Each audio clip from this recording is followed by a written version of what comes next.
Hey, we are live. So, welcome everybody to the second weekly bulletin for the Military Ration Museum project. It is Sunday, June 21st, 2020, and I'm so glad to see so many folks already in here. So let's just start off with some saying howdy to the chat. I see. Howdy to Bus Stop. Howdy to Ronald Machad. Howdy to Eats, Treats, and MREs. Welcome back. Howdy to Marilyn. Howdy to Kaylin. Howdy to Aletha. Welcome back again. Oh, hey. Okay, I'm seeing the story backwards, but looks like it ended okay with your getting to the beginning.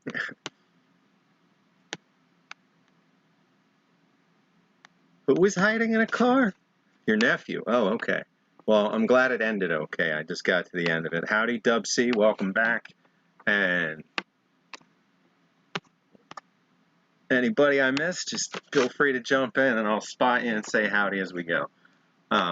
Again, really appreciate everybody being here. And I can't tell you how happy I am over the last week. All the emails pouring in from folks just trying to see how they can help, see what they can do to get the Ration Museum project going. So let me just double check. Can everybody hear me okay? I know there's a lot of air conditioner noise, so hopefully that's not getting in the way too much.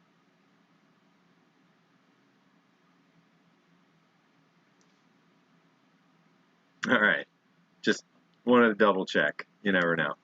But so we've set up a Slack channel for starting to get everybody to be able to coordinate and talk about different projects that we're going to have going on and different needs that we're going to have, and we're going to have and that launched this afternoon. That's rationmuseum.slack.com, and I also launched just a quick questionnaire that I've got attached to that. That's anybody that goes through to the Slack channel and wants to volunteer will be able to fill out just a quick form about skill sets and anything like that that they may be able to contribute, and about how much time. So let me actually I can show you guys that. So let me just bring that up.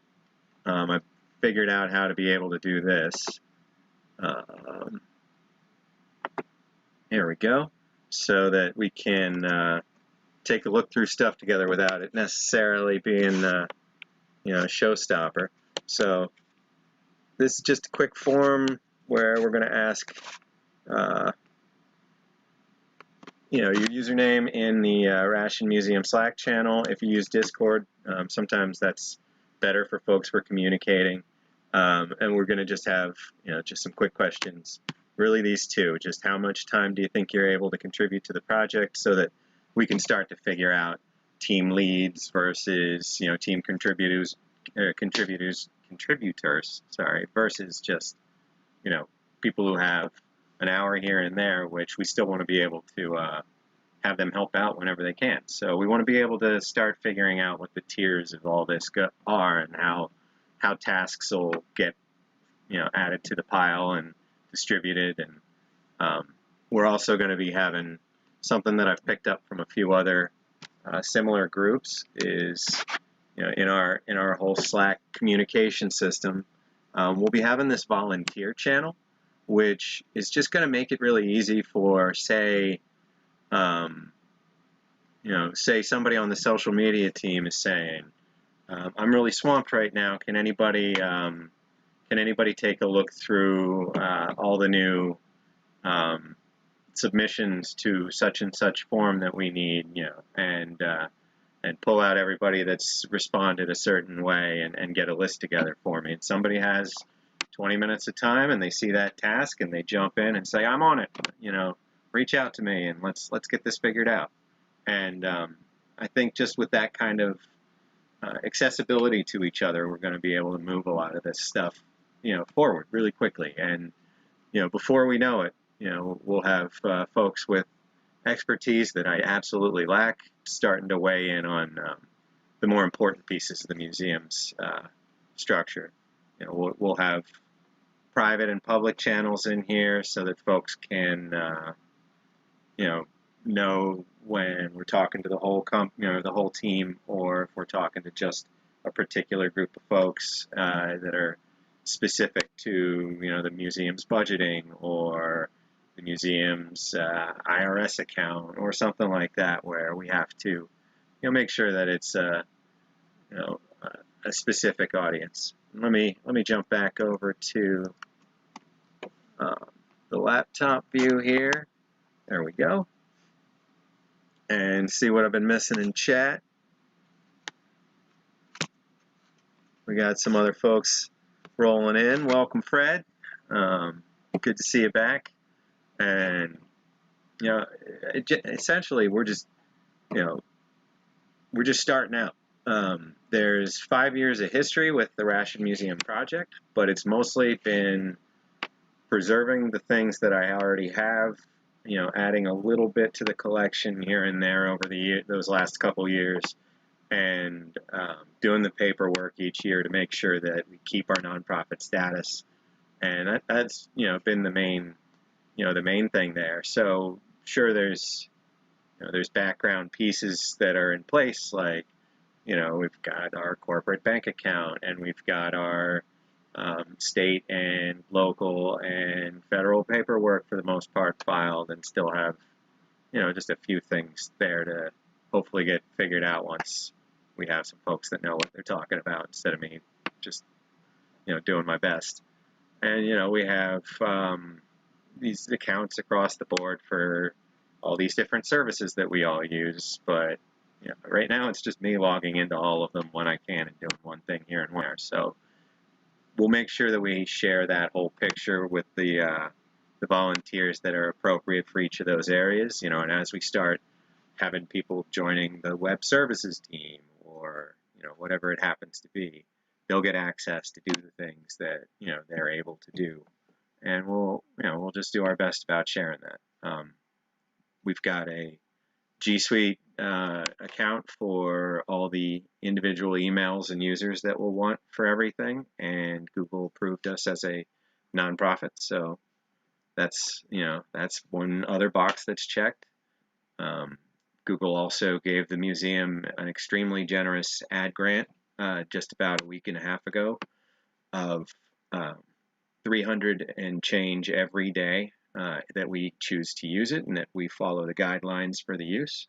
So that comes out to about $120,000 a year in Google ad grants that we can take advantage of as a museum. So once we have someone on the team, or several someones that know what they're doing there and can follow the guidelines that Google's put forward, we can start really reaching a much wider audience to, you know, to get this team built, and to get what we need in terms of fundraising and finding a property and all those pieces to become a reality. So between that and Google marking our YouTube account as a nonprofit, and a number of these other pieces, you know, in the puzzle, we're able to use some enterprise level tools, some really amazing pieces of software that otherwise would just be beyond our budget, you know, as such a small group. And with this, you know, with this whole online push over the last few months, with everybody's lives having to take a bit of a shift, you know, I think now is a better time than ever to start, you know, asking for help with these online properties and online pieces of the puzzle, because we've got more and more experience all of a sudden, and a lot of people, you know, that had to immediately go home and figure out how to work, you know, a completely different way, can now bring that experience to our museum, and we can, you know, collaborate as a group across the whole country without necessarily needing to be sitting in the same room. And very soon, I think we can have a property where not only can we all, you know, see each other whenever we'd like, but that the public can come see, you know, not just the pieces we have on display, but you know, educational exhibits and materials, and interactive, you know, displays and events and things that we want to do over the years. So introducing people to actually eat military food and maybe getting stuff delivered directly fresh from the factory for that purpose, so that we're not asking anybody to risk anything, or all kinds of ideas. So let's see, anybody else trickle in? Who's a Bostonian there? Oh, near Bostian. I may have misunderstood Bostian. I may have misunderstood that. Sorry.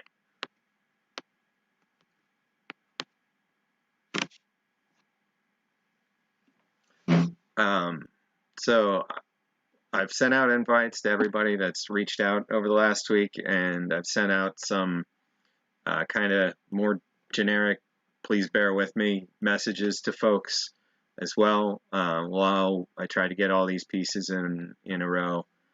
It's been an extremely busy week for me in my day job, which at the moment is still the bulk of my day-to-day time, but and I do foresee another extremely busy week at work, but I'm making sure that Sundays are my ration day, and as much of my evenings throughout the week where I can get an hour here and an hour there, I'm getting as much as I can on the project.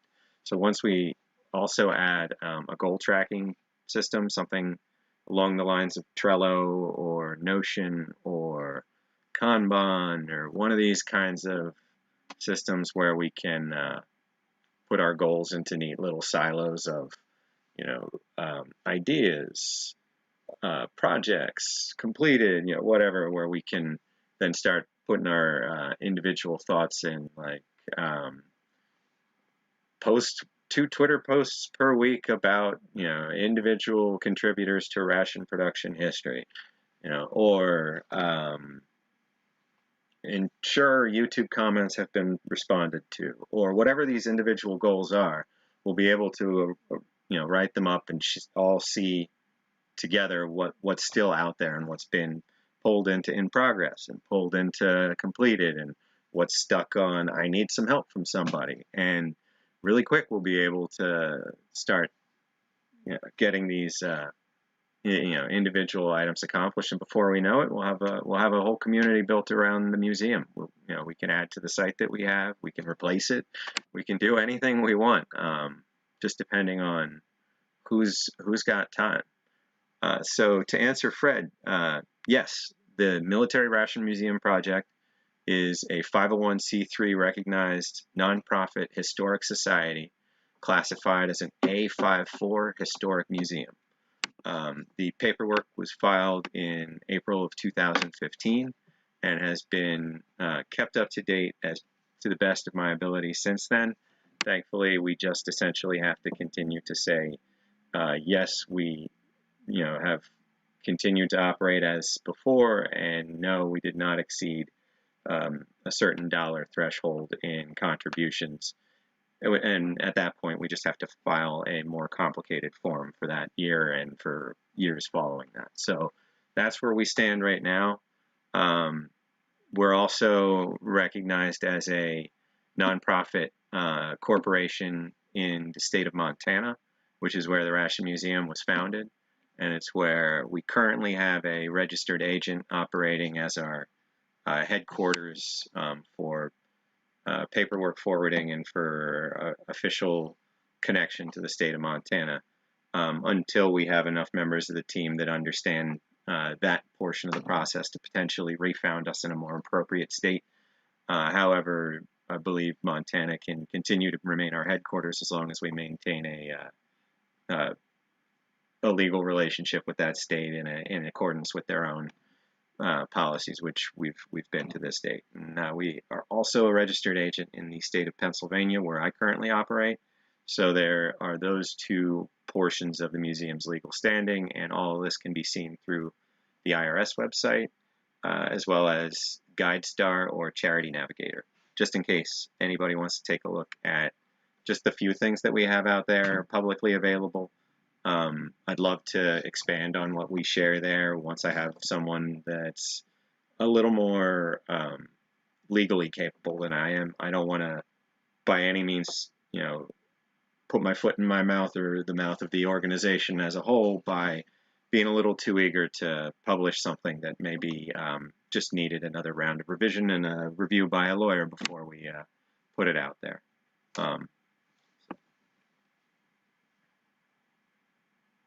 The eats, treats, and MREs. The review is generally just a submission to the Montana State or Montana Secretary of State and a submission to the IRS. So we file paperwork in both places and get back just status accepted, paperwork accepted, because it's a simple affidavit. It's not a statement of finances at this point. The museum's total financial position in terms of like cold cash has been less than $1,000 since founding, so there's nothing that anybody's worried about there. And I'm certainly not looking to change that until we have a much better understanding of our ability to use that and to follow the legal procedure for handling donations and paperwork and all that. So just making sure we get all of our ducks in a row before we really say, hey, here's what we're going to do as a drive for a property, and here's how much we think that's going to cost, and here's our progress towards that goal. So we've certainly been putting pieces of that together for years and keeping up to date on available properties in the Philadelphia area. So I think these are very, very achievable goals. I just want to make sure that we do it right.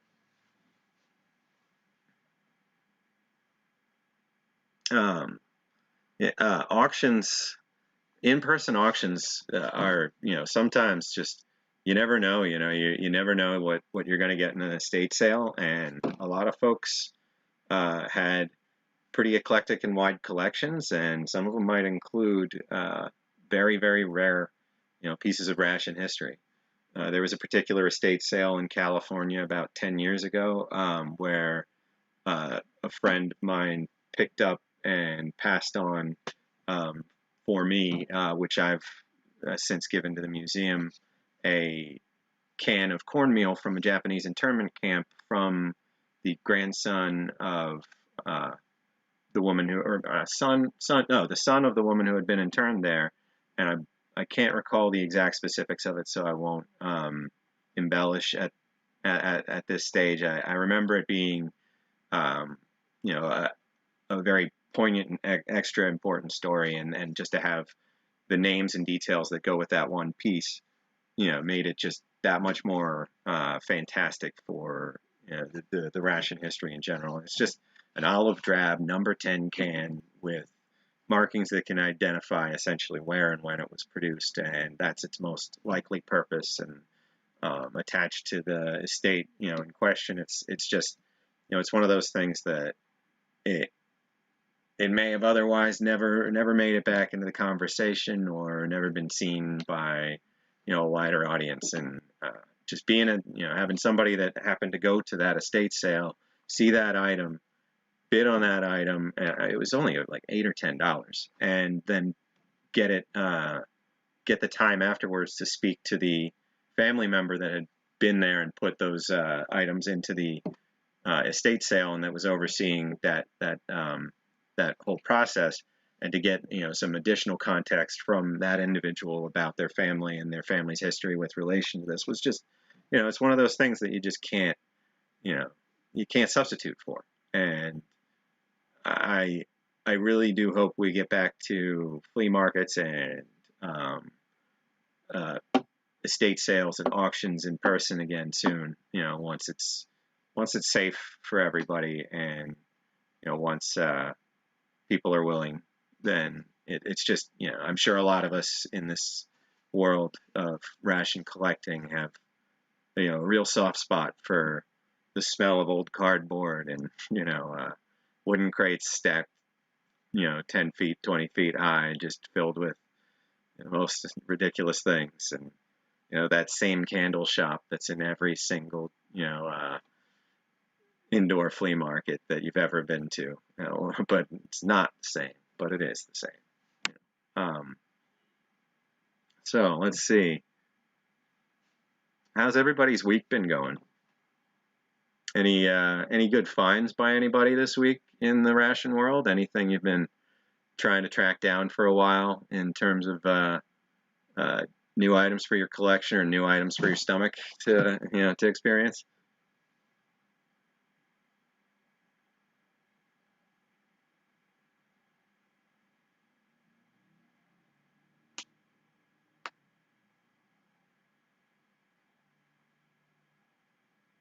Got a question from Fred. Does the museum accept non-ration military memorabilia? Right now, we're not really asking anybody to send anything in. I want to make sure that we have everything that's in the collection going to a space that's capable of housing the expanded archive and the next generation of the collection in its properly stored form, where everything's not crammed into shared boxes.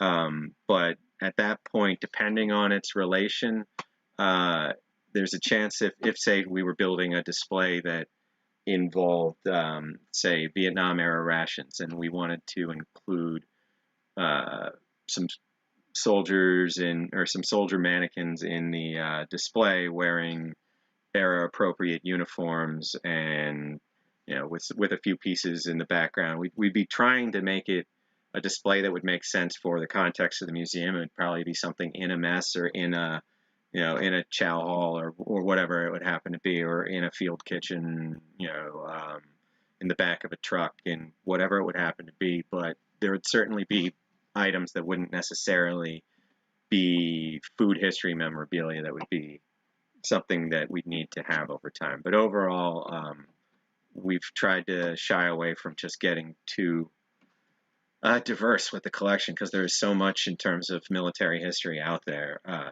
mean, if you say you collect, military shovels, you could fill, I'm sure, a small house. Like, it just depends what it is that you're looking for and how far you want to say your collection is going towards completism and that sort of thing.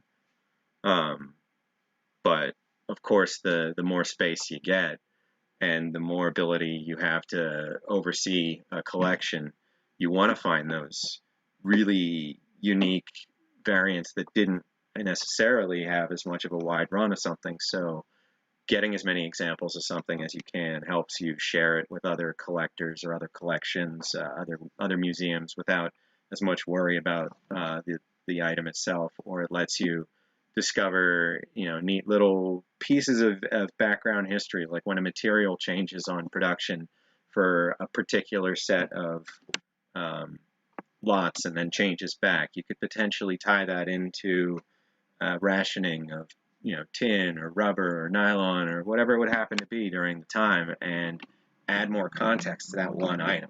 And just piece by piece, we'll be able to tell the story in a way that nobody's even thought to do before.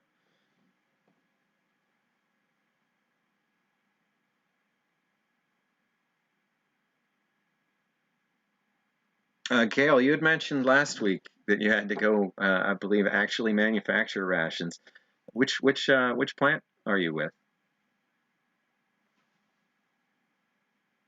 We've got, I don't know if he's here today, but we've got at least one Evansville native that I've known for years, that's joined the channel last week during the broadcast. So, Wes, if you're there, feel free to say howdy, but no worries if not.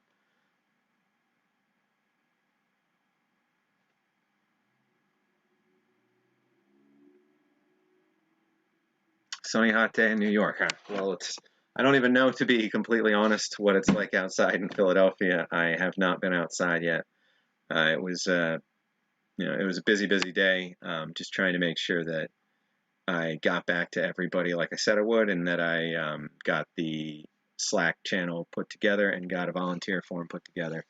This is not 100% of everything I tried for this week, but also to get that little document cam thing so that I could pop over to the browser and show you guys what that looked like. Um, oh, I see what you're talking about. Yeah, that So Fred was just asking earlier about things that weren't necessarily food specific, and then mentioned occupation script. And that absolutely can go hand in hand with this. The same with like rationing script and ration paperwork and that sort of thing. It kind of tells just another piece of the overall story. So I think, especially with post-war U.S. occupation of Japan and the unique stuff that we had over there in our mess halls, that was kind of a mix of both worlds at the time, that there's really not a lot of history on. That could absolutely find its way into an exhibit, or even to just a discussion around that particular piece of our history. So having something like that in the collection and being able to cite it absolutely would make sense.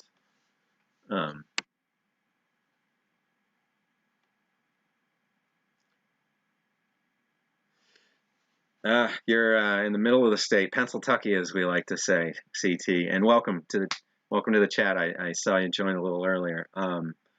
Yeah, I hope to get out a little further west in about a month. I've got a friend in Bradford that, and my brother's out in Irwin, out near Pittsburgh, and I'll be out that way too. I hope, but it can get muggy in the in the Allegheny Divide there, in central PA for sure, especially in summer. And it is summer. Hey, happy summer, everybody! I got so used to saying over and over again, it's not summer yet. You can't call it summer, but hey, happy summer.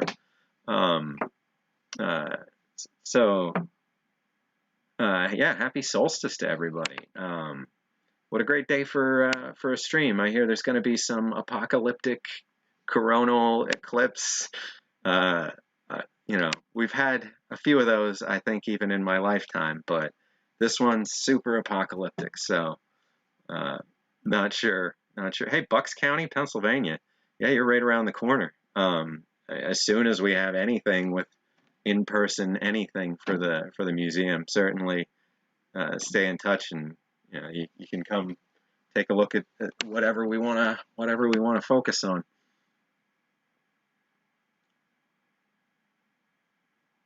Hey, Smokey, did you just join? Oh, and Gail, let me go back.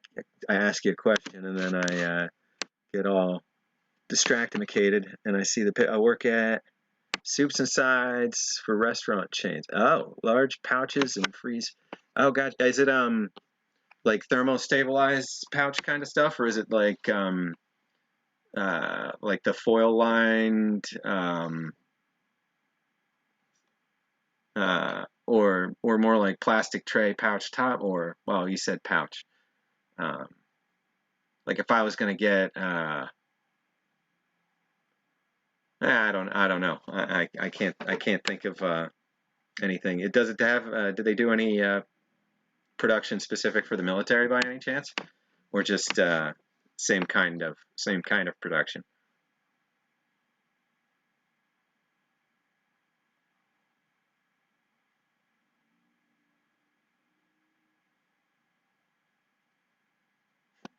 Yeah, Schuylkill. I don't know that one, but I grew up in Northeast Pennsylvania, and we've got a lot of great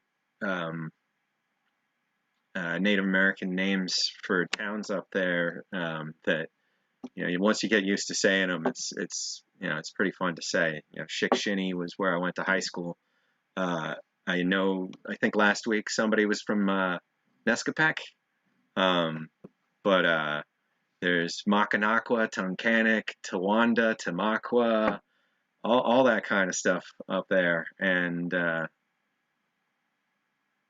Mock-Chunk, which I think is now, I mean, not just now, I mean, for decades and decades now, is Jim Thorpe. That's what I was thinking of. Renamed for the football player.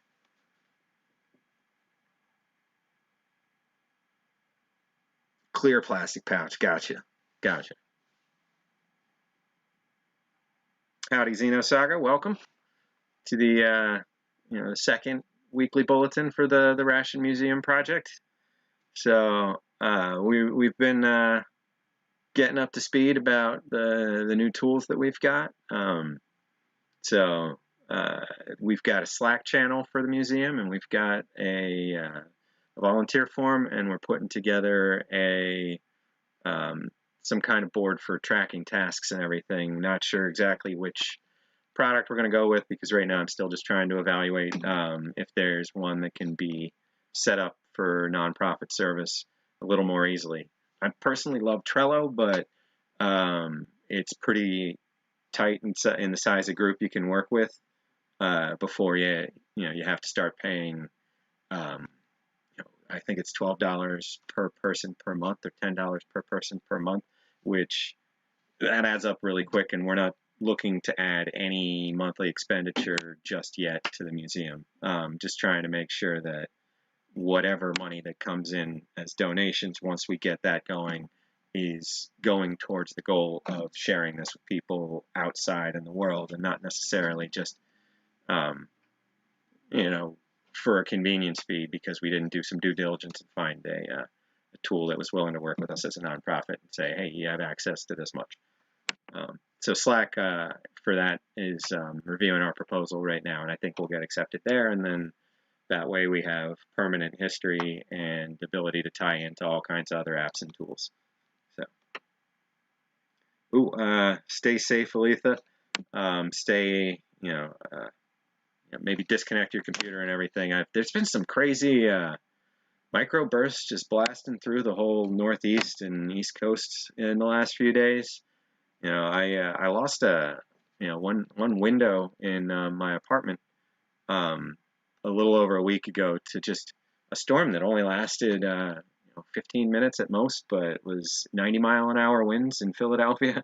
So it threw a chunk of someone else's roof across the street into mine. Thankfully, only just the outer window, but still, stay safe, stay away from anything glass, and hopefully see you back on here in a bit. Hopefully it passes quick.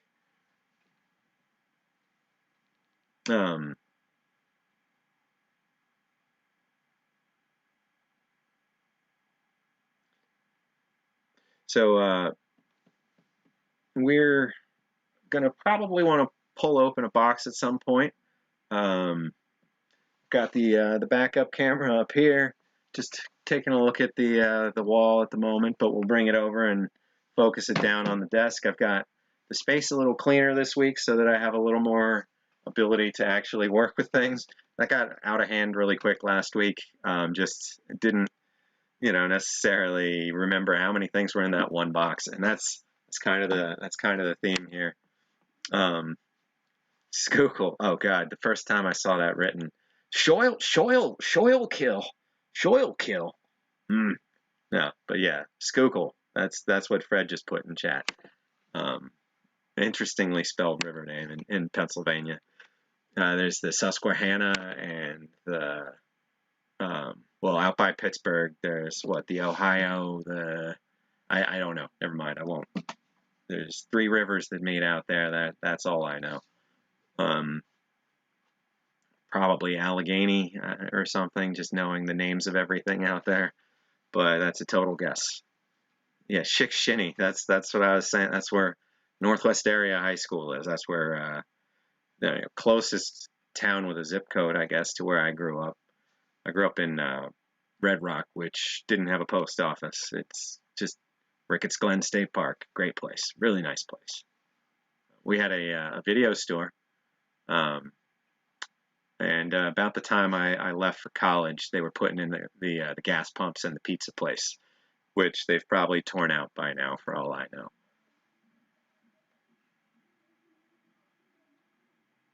Hunlock Creek, yeah, okay. Yeah, a lot of my good friends growing up were in Hunlock Creek, and that's a big chunk of my high school was from Hunlock Creek, so I know that area well. I learned to drive on those roads. It's been a long time. Haven't been back in almost 20 years. I hope it's still as nice as it was when I left. I'm sure there's a few more houses up there, but so we got a lot of folks from Pennsylvania. It seems like in in this part of the East, it seems like.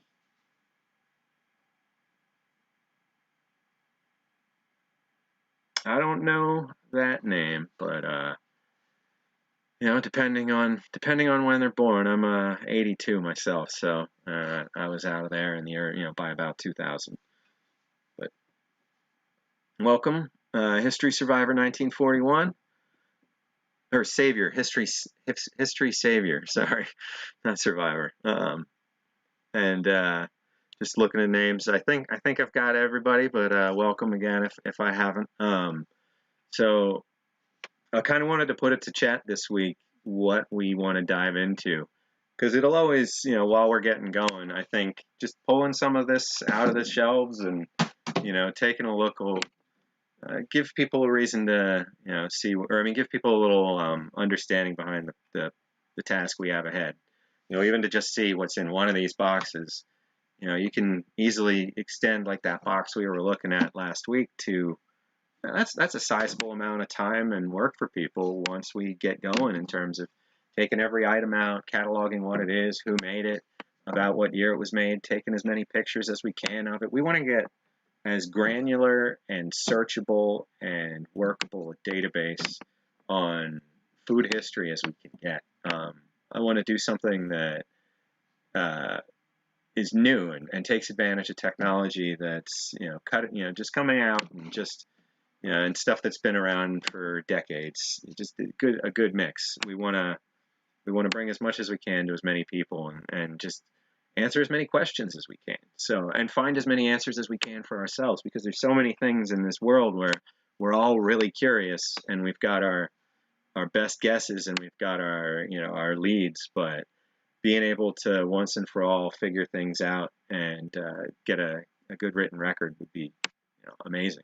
Like Smokey, he's a great example. He and I talked a few weeks ago, and I know he's mentioned this on his channel and shown you guys or talked through some of this with you guys. But he's got a ration that technically doesn't exist. It was an in between. It was something that was proposed, was produced in a short run, was trialed, and then moved on. And then how do you present that? How do you talk about that?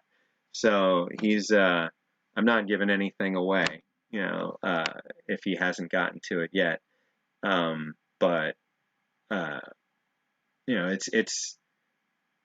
it's a hunt, and you start trying to follow the trail. So before he talked to me, he was reaching out to a number of his contacts and saying, I need to find people that I can talk to that are knowledgeable about this. And he's talking to people that work for the company that did the packaging. He's talking to people that work for the company that made some of the pieces inside. He's talking to people that work for the company that oversees the programs, that know what the catalog numbers were for these things and can get back. And it's just, it's a hunt, and the information's not in one place. So we'll do our best to share what we can, and even if in the end what we get out there is only a tiny fraction itself, some future project could incorporate everything we've got and take it from there. So you never know. So got some new names. Howdy Murray and Lars, welcome to the chat. So let's see.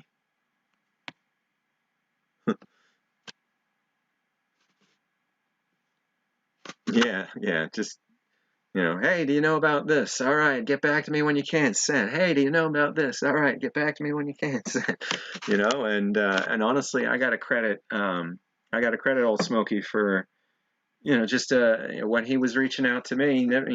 We hadn't chatted a ton in the last year or so leading up to that, but he still had me on his list, and I'd help here and there. He had reached out about a few things for space food program, and we'd chatted a handful of times since Doswell about just rations in general. But just getting that call and pulling out the stack ration operations manuals and trying to pinpoint date changes and menu changes and trying to say, okay, well, it's between 5th and 6th operational ration guide where this happened, but exactly where in there, that kind of stuff, just having that chat for, I don't know, what, 5-6 hours or something in the end, just got the spark going again. And I had already built the set and been trying to push myself to start this stream, so certainly have to credit him for just that extra shove that I needed. And this has been great already.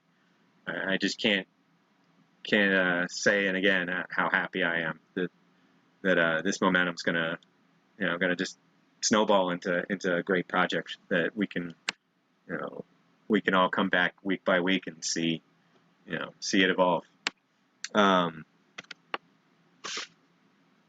Well, howdy back to Germany, Lars. Definitely good to have you here. Well, man, it's getting a little late over there, but I won't tell you to get some sleep yet. We got hopefully another hour ahead of us. Oh, yeah. Father's Day today. Good call out. My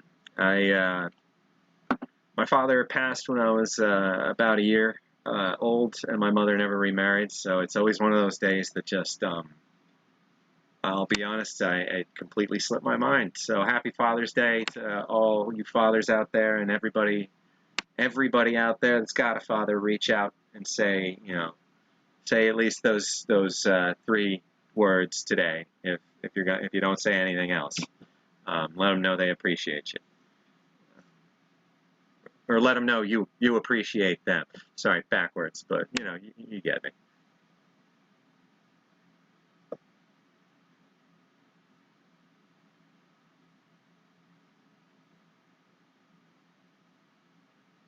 I'm sorry to hear that, Kaylin.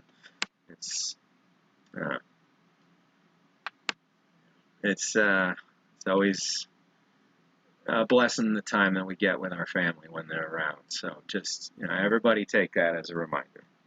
Say hi to someone in your family you haven't said hi to in a while.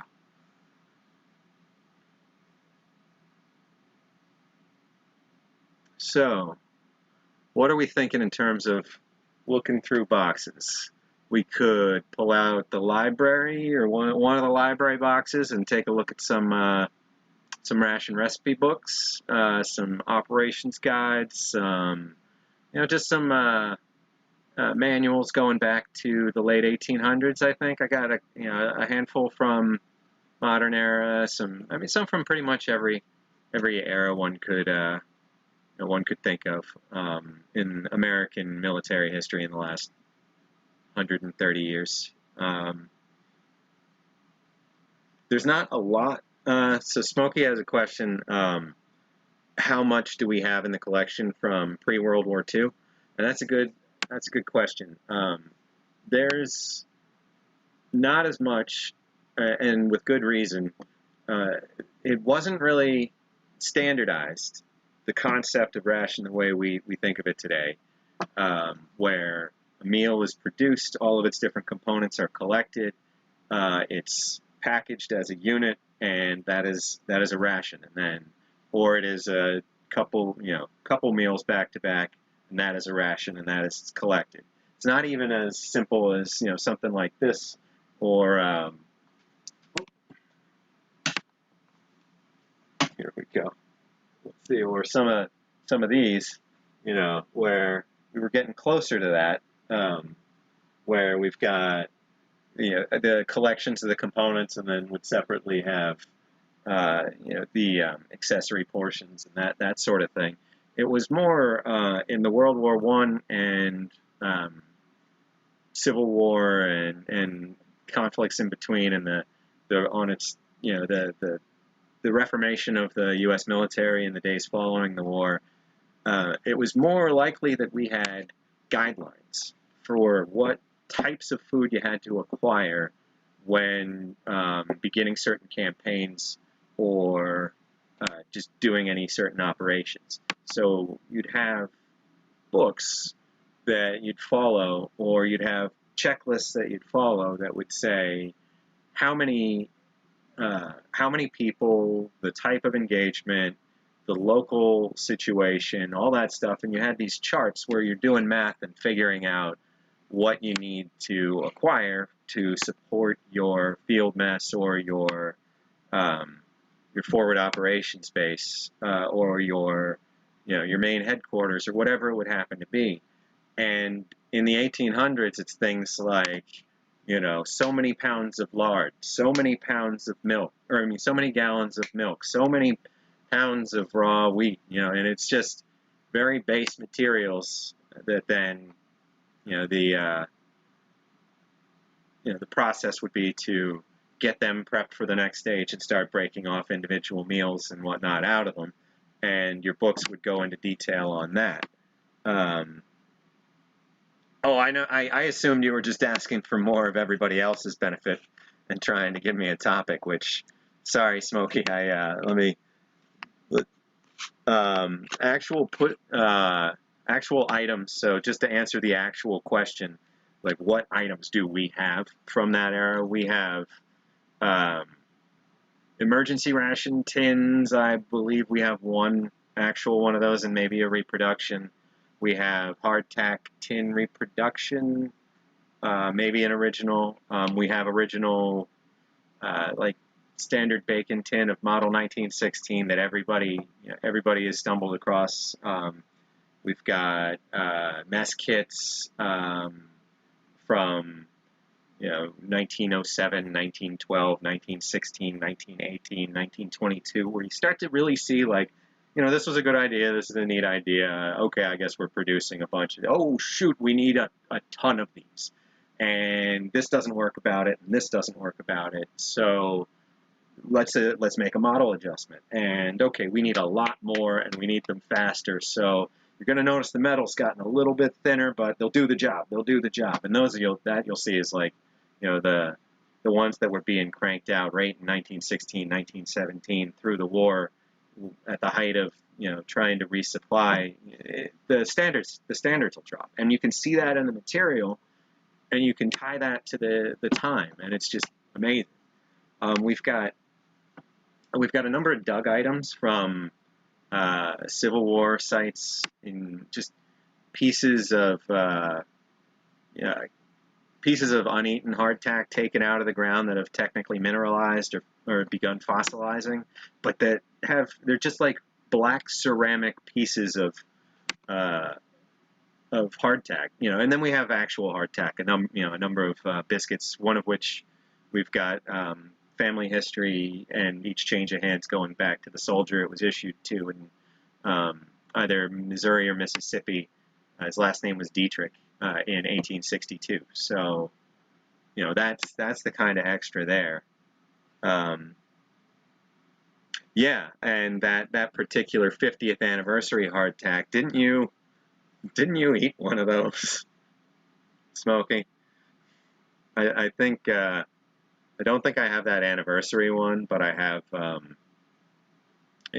I have some unverifiable origin hardtack with label that is probably something like that. So it's not listed as authentic original 1860s hardtack in the collection archives. And there'll be things that are reproduction that are definitely worth having. There's a particular space collector, Polly Wally Space, I believe, that makes really excellent reproductions of space station items that generally are never going to get into the public hands normally because of the one-way process there. You don't get flown space station food items. It doesn't happen because of the consumption or trash process and the amount of space that's available on the Soyuz capsules coming back and all that.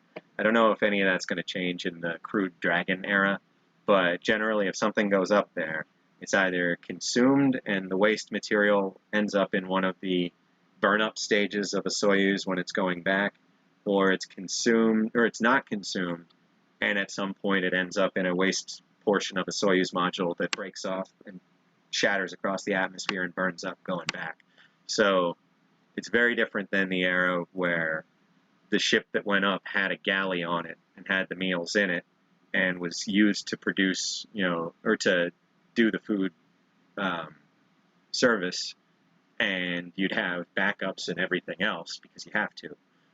And when that ship comes down and the astronauts come out, a service crew goes in and takes care of the cleanup and, you know, module decontamination and separation and all that stuff, which the museum has hundreds of pages of actual manual paperwork on, by the way, which is fantastic stuff that I want to get scanned and shared. But yeah, that's how those shuttle program items or Gemini program items or Apollo program items, that's how a lot of those can actually be tied back to flown missions and did go up and come back down. But that era ended with the Soyuz trips to the station, and with the Dragon, I don't know. We'll see if anything changes there. I can't imagine too much will, but essentially nobody can put the pen to paper to say they justify storing garbage or something they've marked off as garbage, essentially, for return flights.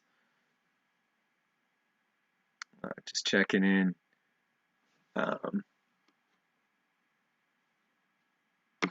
Yeah, Natick has definitely been working on the Martian program. There was a point where I was this close. I was this close to, and it was back, I think, around the Doswell time. I was this close to saying, you know, boss, I might have to see you in a couple months because I'm putting in for this program. They were essentially asking people to live in complete isolation and eat MREs for several months and see exactly how that would work in a extraplanetary situation exposed to other similar tasks. It was fantastic. And if I could ever interview anybody that had gone through that program, I'd be ecstatic, you know, just to have that opportunity. It's, yeah, could you imagine like not only getting to do it as a job, but you know, getting to help further our understanding of what, you know, that or what could be added to space travel as a result of food for use in combat and for quick, you know, production and deployment and safe long-term storage. Like that is leading into space travel. Oh, sorry, camera.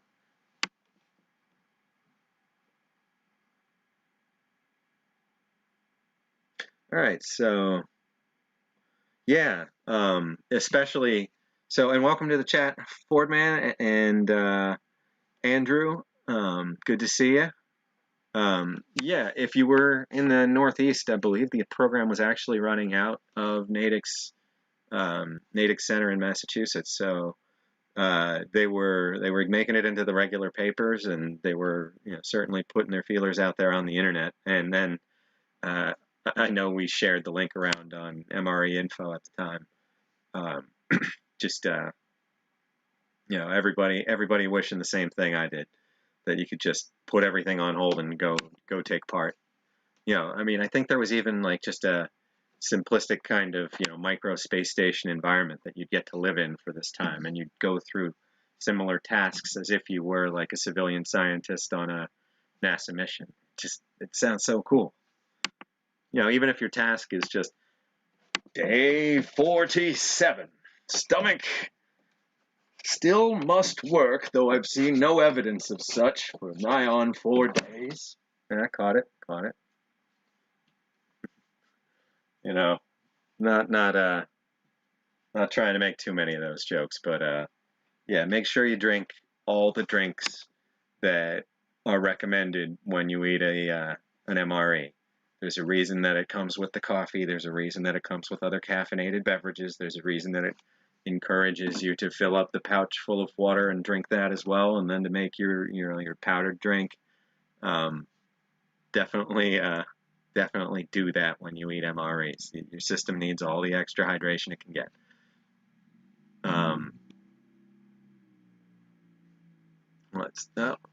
Big one from Old Smoky. Let's see. They did a study, but they didn't isolate the people. Okay.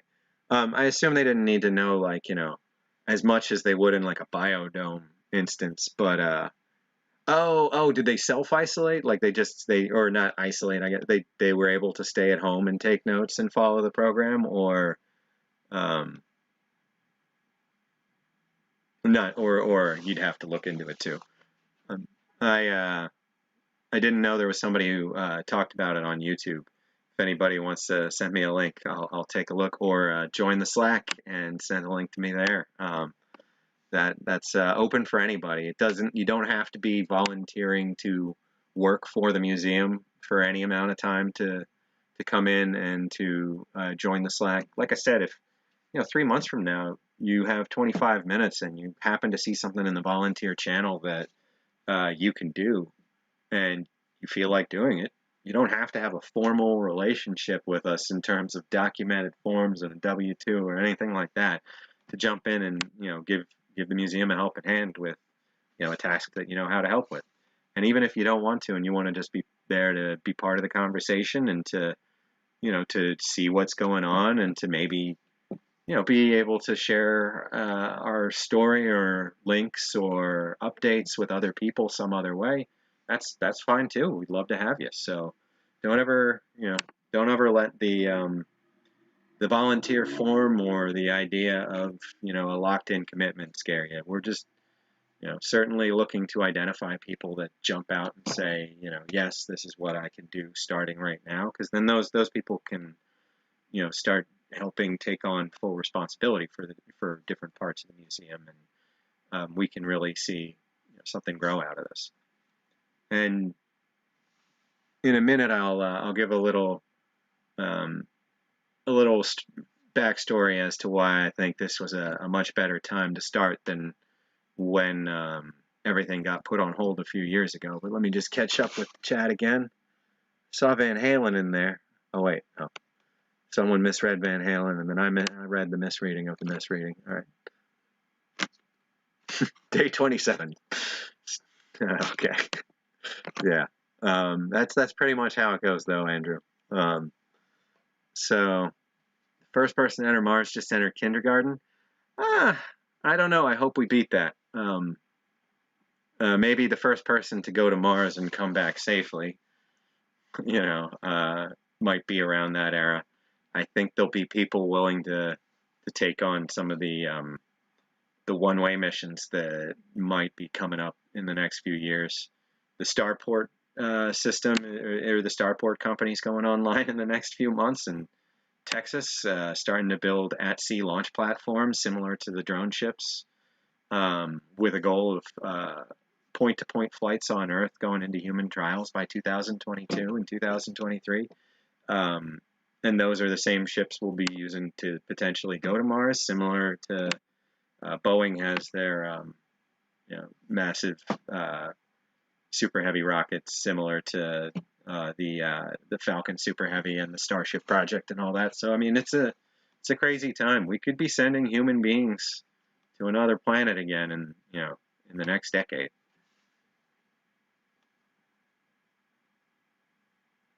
Yeah, the first person to live to 1,000's probably been born.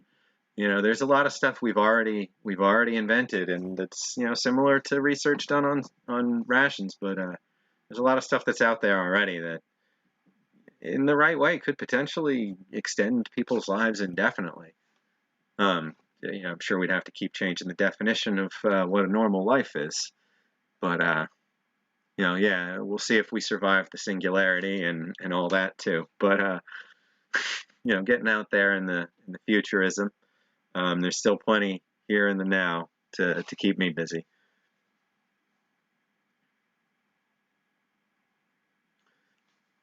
Smokey's saying the guy who documented his involvement in the Mars related experiment where you're eating rations indefinitely was doing three MRE menus, or eating MRE meals 3 times a day for 3 months and logging every single thing, taking that questionnaire. Maybe I'm sure it's much more detailed than the one that we may have all seen in rations when, like, there's a new food choice or whatever, where you get your just a little checklist. Or I know Veste Foods was always big on ration quality feedback forms in the ORPs, and the Canadian ones tended to always have those feedback forms too, which anybody jump in. The Canadian ones, they were Warnick back in the day, I think. Are they? Is Warnick and EverSafe? I forget what happened there. Who's the overall company now, or is that it, or does it start with a B or something? There's another Baxter. That's okay. Thanks, CT. Baxter. That was what I was trying to remember. But yeah, they were big on putting the questionnaires in. They don't have it anymore. Have they been changing as much as they used to? I mean, they had so many menus, and they seemed to, cycle out 50% of them every year for a little while there.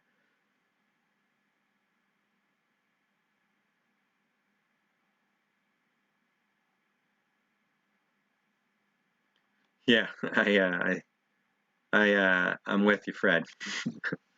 So yeah, let me go back a bit. Like I was saying, I think it was pretty good that the museum project got paused. The collection got stored safely for years in between. So far, everything that's been coming out has been in great shape, and I'm sure there's going to be some items throughout that we come across that are casualties of storage for all this time. But overall, I think most of it, if not all of it, came through. I wasn't in a state to run anything like this, and when I came out for that Ration Expo in 2016, a bunch of us got together in Virginia, and I went up afterwards to see family in Virginia and Pennsylvania, and then fly back to Montana. But instead of flying back to Montana, my boss in the East Coast portion of my company convinced me to come check out the East Coast business for just a few days. And those few days turned into a few months, and I got a temporary place while I was still back east, and I had my same suitcase for that Doswell trip until February, I think, of the following year, when I finally flew back to Montana to pack my entire life and move back east to take over the software production portion of the company that I still work for. And at this point, I've been there 15 years, 10 of which were in Montana. And over the years in between then and now, I've had the opportunity to go from a team of 2 to a team of 3 to a team of 4, 5, 6, 7 people that are working across multiple disciplines, that are smarter than me in ways that I won't catch up to programming-wise and accounting-wise, and etc. And over that time, I really got to realize how important all of that is to any project that's worth doing right. And I feel that this spring, having at this point reached 240-ish days sober as well, that this is the time for me to really put that same knowledge back into the Ration Museum project and put my all into getting a team together to bring this forward. So I hope this helps add some context to anybody that's just kind of seen me disappear for that chunk of time, and now seeing me come back. And I feel that the person I am today will get a project like this going, and will stick to it, and will deliver on everything that I bring to the table as best I can. And when I can't, it's because something got in the way that I'll be able to share with the team and get through as a team. And it'll be because we have some real challenge, as opposed to personal stuff getting in the way. So I think all of that is gonna help me put this into the into the next the next phase the way we need to. So thanks for letting me share that, by the way. So let me catch back up with Chad again. Have to get a 2019 Brit ration to find out how the mains are packaged. I I think the last I saw was a 2015, 2016. So I wouldn't know if they've changed. They did jump around over the years. Everything when it went between oh, trying to think of who the producer was before Veste was pretty much everywhere. And I'm not sure, is Veste even still making them, or was that short-lived?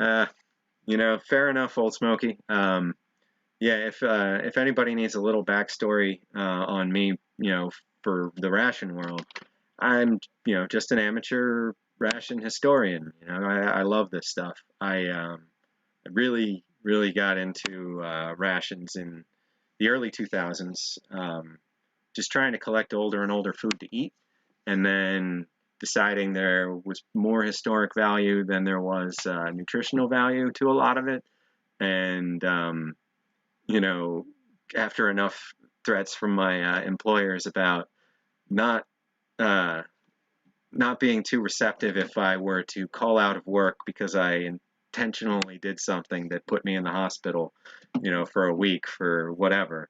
Um, I didn't, go as far down the route of eating the historic stuff, but for a couple years there, I was pretty active on the MRE Info site, just sharing everything I could and getting involved in the conversations. And I do intend to, appear there again as much as I can. Life is, very, very full and busy, but every chance I get to get involved with the ration community again, it's just pure, pure joy all the way through, because it's just so exciting to see so many people these days that have a passion for something like this. I did reviews for a long time, just photographic reviews with a description, which was pretty much the style at the time. And Steve did a lot of those. I know Gundog's done a lot of those. I know tons of folks on the forums back in the day, preferred to stick to the text, and then bit by bit started bleeding into the digital age and making to be honest, much better content than a page with a couple photographs and some paragraphs. Although to be able to go back and find exact details and manufacturers and look at the close-up pictures of like a packet of sugar in somebody's review, like those photographic reviews have a ton of value, and I hope that they remain preserved across the net. We'll do our part to help that too. And I encourage anybody that's afraid of production getting in the way, just throw a ration review together with your cell phone. Just take 5 or 6 pictures and two paragraphs of text talking about what's in there, and put it up, and take responses as coming from a good group of people, not from people that are trying to be mean to you. And say, if I choose to make my content better, here are things people are suggesting, and if I don't, none of them are going to show up at my house and you know uh, do anything. So the point of this is to enjoy and to share. And when you put too much more than that on it, it can it can become a source of stress or something for you. So just remember, this is one of the best communities of people in the world.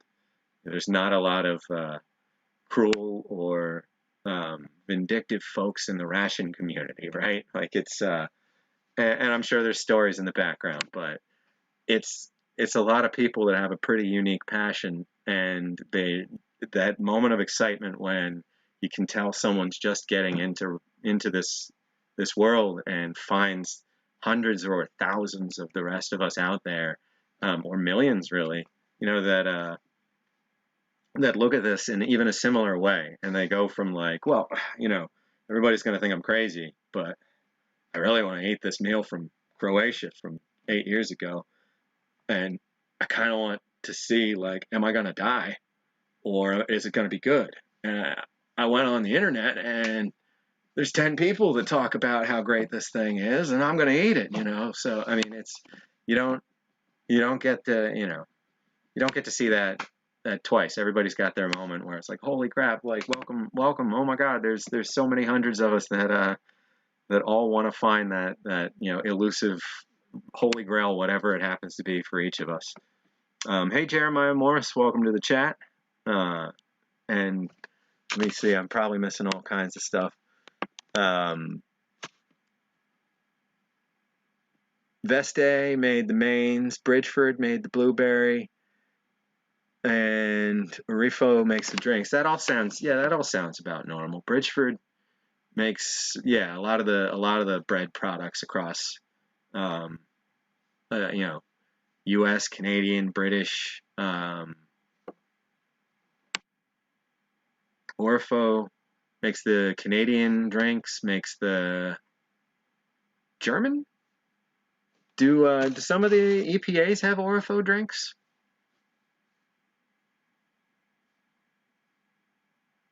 I can't remember. I want to say they had the foil, like back in the day, they had the bright foil Orfo pouch drinks.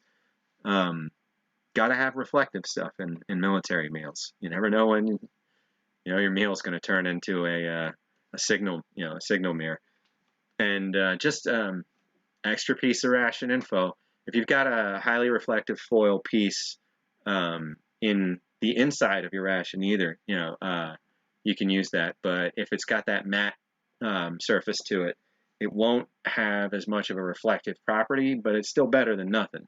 But either way, whatever you have that's reflective, if you're trying to get the attention of an overhead search crew of any kind, or you're down in a valley and you know there's civilization higher up and you're trying to reflect at like known points, take your surface, put a pinhole right in the dead center of it, just the tiniest hole, and then you can use that hole to aim through the reflective surface at what you'd like to bounce the light into.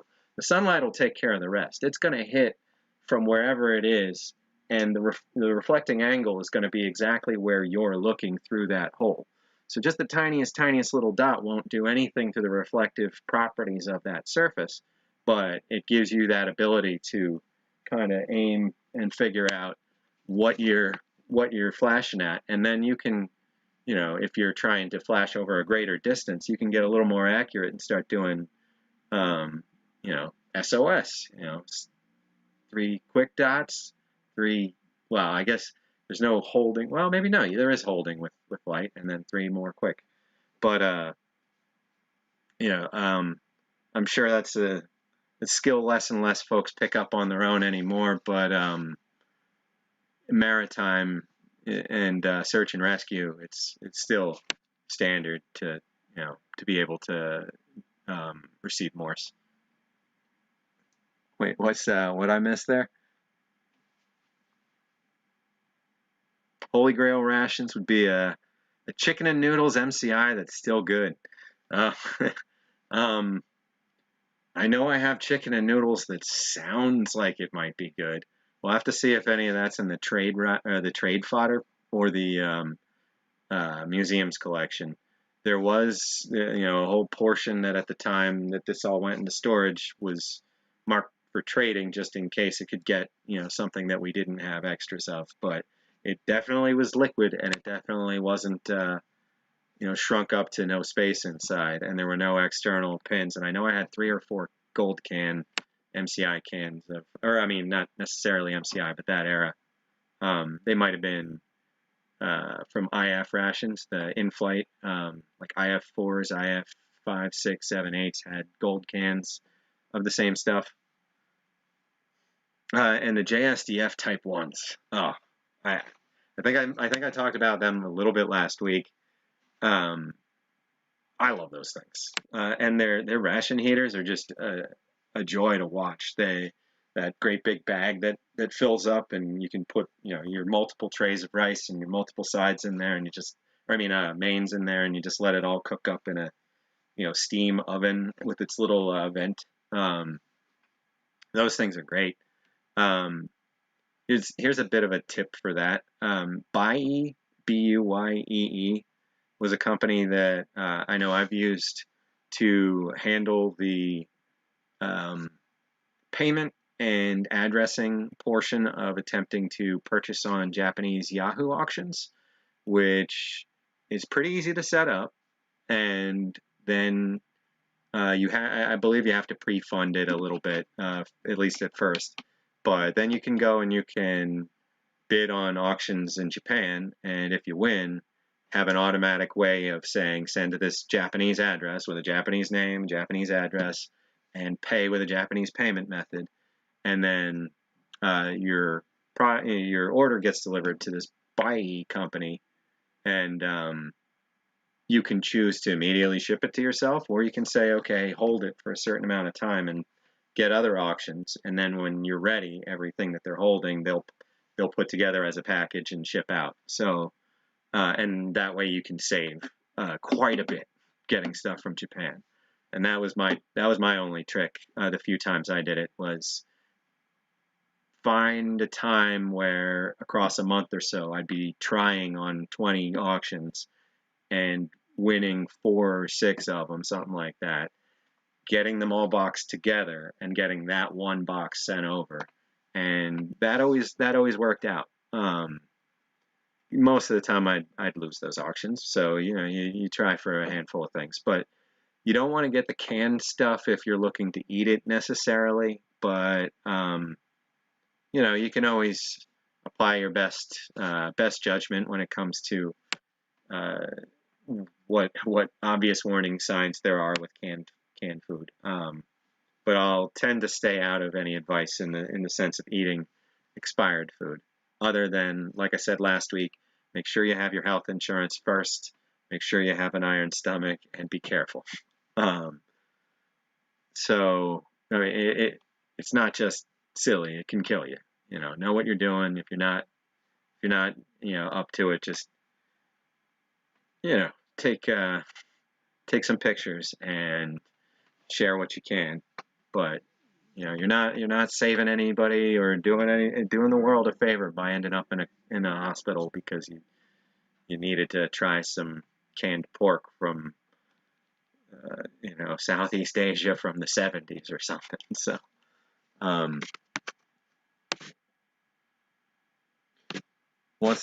Smokey wants to take a full bite of a pre-72 MCI and not get sick. That'd be a hard one. I don't know what I would say would be like the safest. Maybe one of the loaves. If you got past the outer edge of a loaf and there was no discoloring inside, and I'm talking like the loaf of like Spam spread stuff, because the fat is a really, really solid oxygen barrier. The outer edge I wouldn't trust in a million years, but if you like chopped the front and back side and like took a square that had never seen the outside and you did it all in like I don't know, like a laminar flow chamber or something to kind of push the air away from. No, I don't know. I don't know that there's anything I'd take a full bite of and just trust.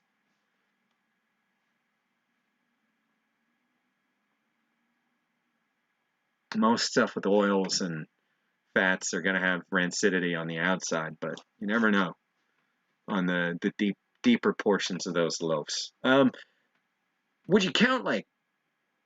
Oh no, you're saying the rat or the entrees. I would say like a fruit cake. I'd eat a fruit cake from the 60s. Yeah, no problem. I'd eat a fruit cake from the 60s or take a big chunk out. They just have that like, that like astringent chemical kind of taste that's just no good when they start to go really wrong. And I think it's from like some of the fruit maybe, or some of the preservatives that they have to use. I mean, maybe like maybe there's an acid, but I'm not sure. Oh, the brown bag chocolate fudge bars. I have I have a ton of those.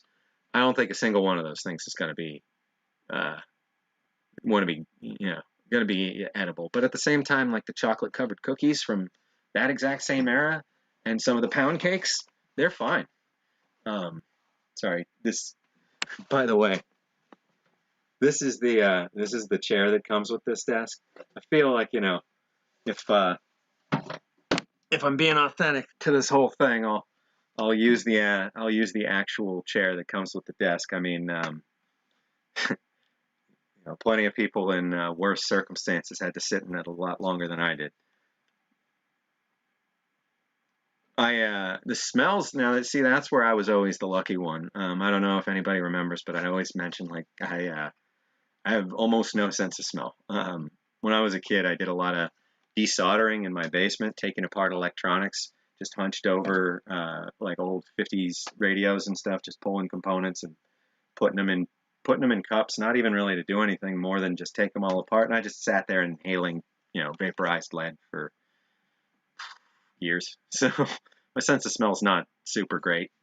And I think that let me eat some of the, worse stuff, but it also, pushed towards like, I want the really flavorful, spicy, whatever, so that I can taste something.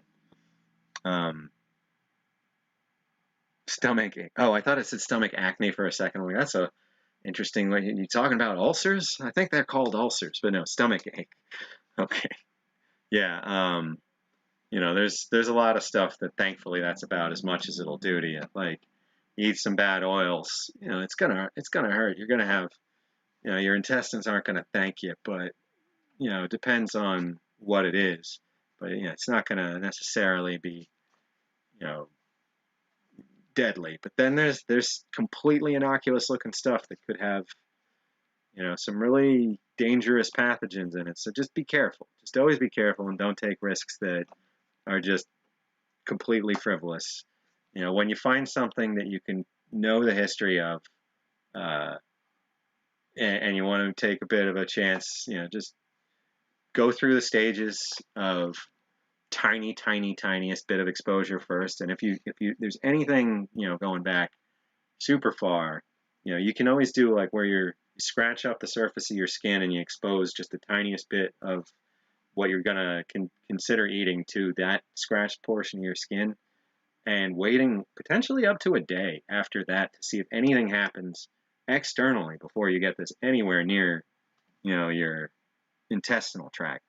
And then even at that point, just the tiniest touch to the tip of your tongue, immediately followed by washing and rinsing your mouth and spitting out and, applying antiseptic before any swallowing, anything like that. Then, you may be able to give that up to another day. I mean, when you're being really careful, you want to put as much time as possible between each stage to say nothing at all happened that would indicate that this is gonna potentially be dangerous. But when it comes to, microscopic organisms and pathogens, you can't rinse your mouth and necessarily spit it out in time. That's not how that works. So if you see any signs of activity from microorganisms inside, like, fermenting and consumption and waste product from, bugs or, even just little bacteria, that is not something to find a part of and try. Don't try it. If you see any signs at all of bulging in just about anything, just don't try it. Just don't consume a bulged product. It's just not worth it. But if you find, a cookie from 70 years ago and you open the can and it sucks air into the can and the can expands a little and you get the top off and that stack of like, not Oreos, but the same kind of sandwich cookies, it smells and looks like a cookie, you're in for a treat. You're in for something amazing because, every now and then there's something that's just survived the test of time in a way that you're not going to believe. So just be careful when if you're going to cross that line into actually trying to eat old stuff.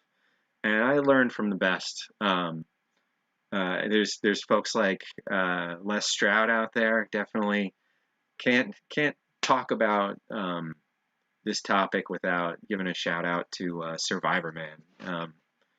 great guy.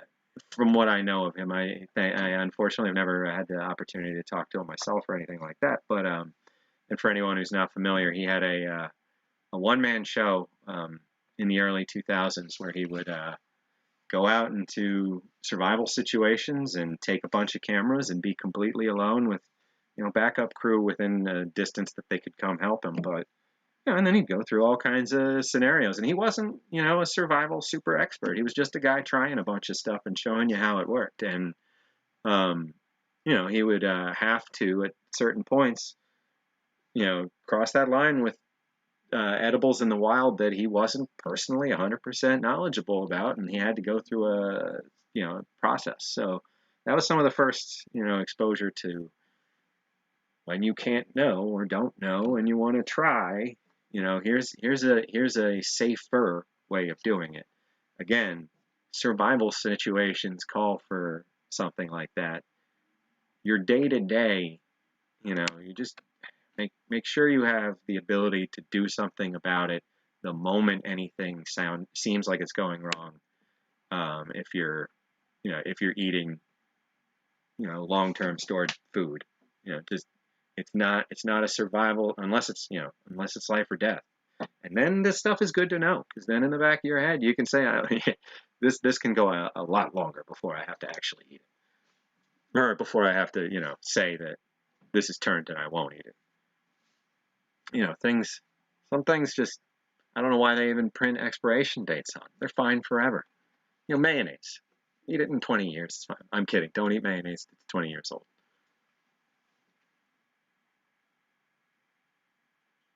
Yeah, see some other folks weighing in on Survivor Man. And see some other folks jumping into chat.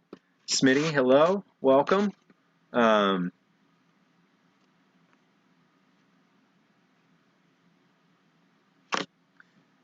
Cyanid, if I'm pronouncing that right, welcome. Good to have you over here. Awesome channel. I'm really excited to hear that. I really think we have something here. I think we can say that this is the starting point of the birth of the actual Ration Museum.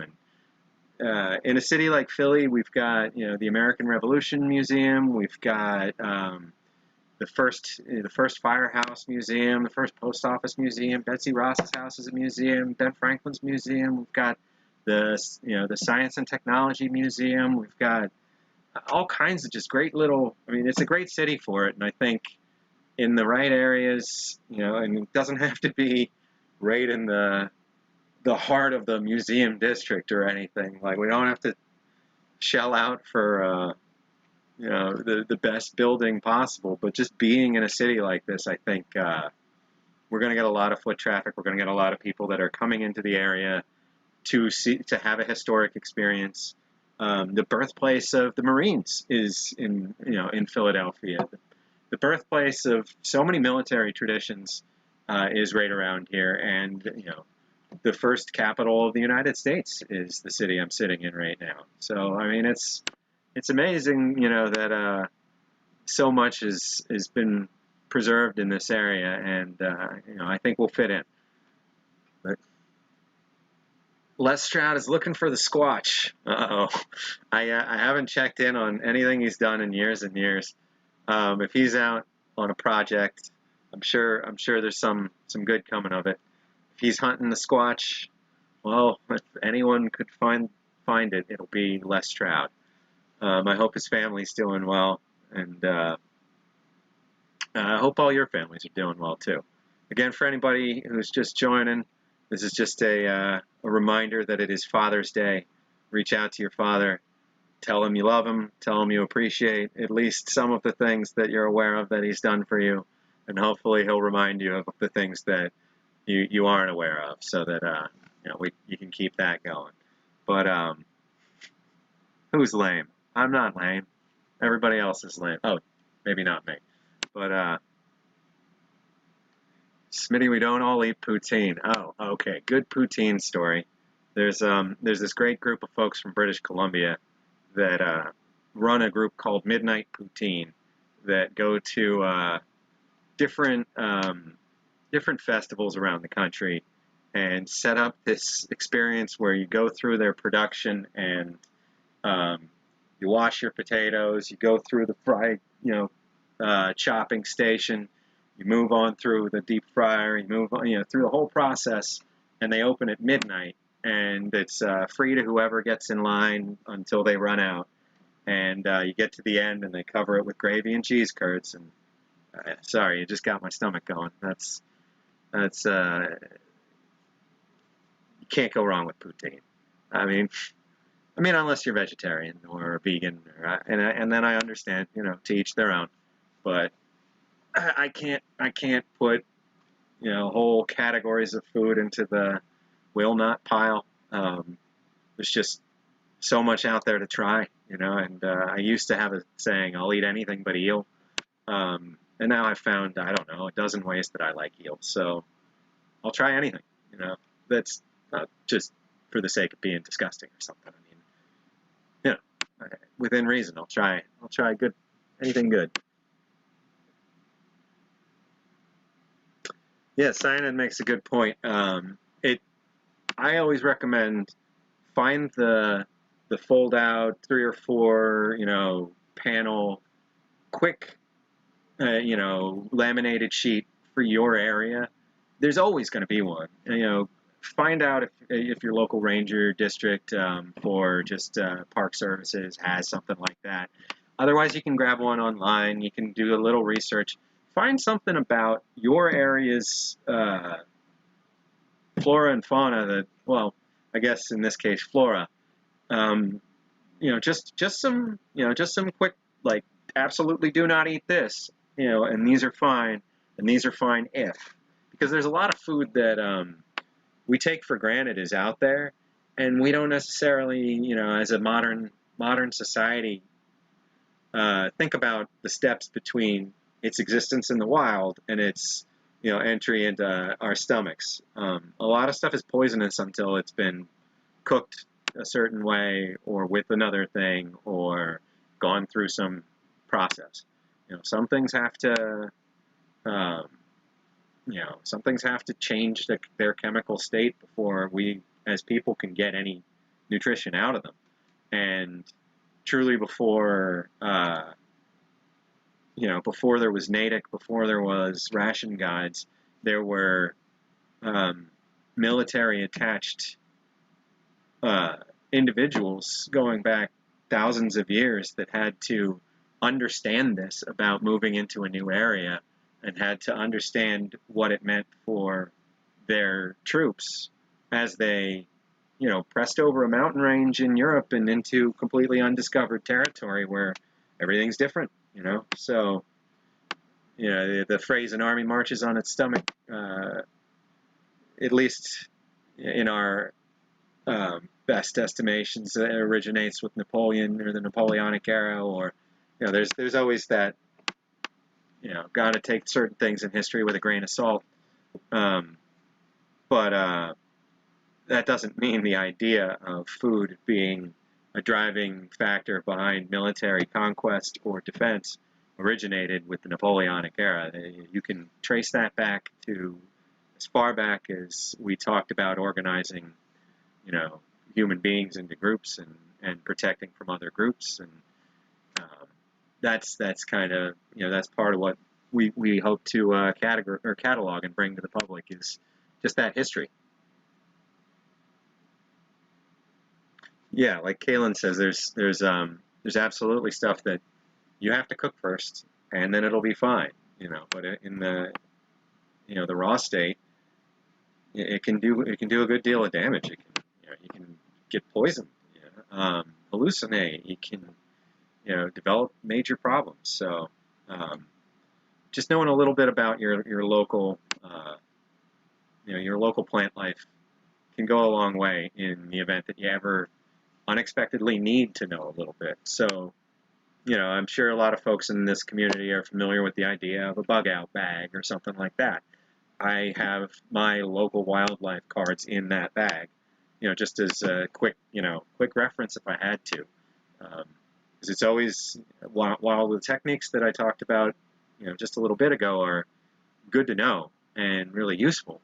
It's always nice if you can shortcut some of that in a real dire needs situation. Now, it looks like we're getting more folks jumping in. Daniel, welcome.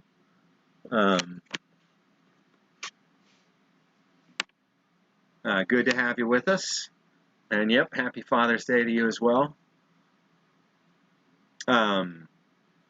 Let's see. I think we should probably pull out a box. I'm planning on doing these streams, at least for now, as 2 hours on Sundays. So that's 5 to 7 Eastern. And I think we could take a look through something in in that time. This has been, I mean, it's great to share, just these weird little snippets of history, and then also just to get to talk about the museum with everybody. I think, just getting this out there is really going to be useful for not just the museum itself, but for the longer term goals of being able to help, in the community at large as a nonprofit organization that's looking to actually take community engagement to heart. And I think it starts here, and it's thanks to folks like you. Oh, you were out camping this weekend. I can't wait. I did get to go camping in February down in Florida, just for a couple days, and then nope. I guess that's it so far this year. It was February in Florida, out in a state park just out of Miami. It was just nice to get down on the ground again. In Philly, we're not too close to a lot of nature.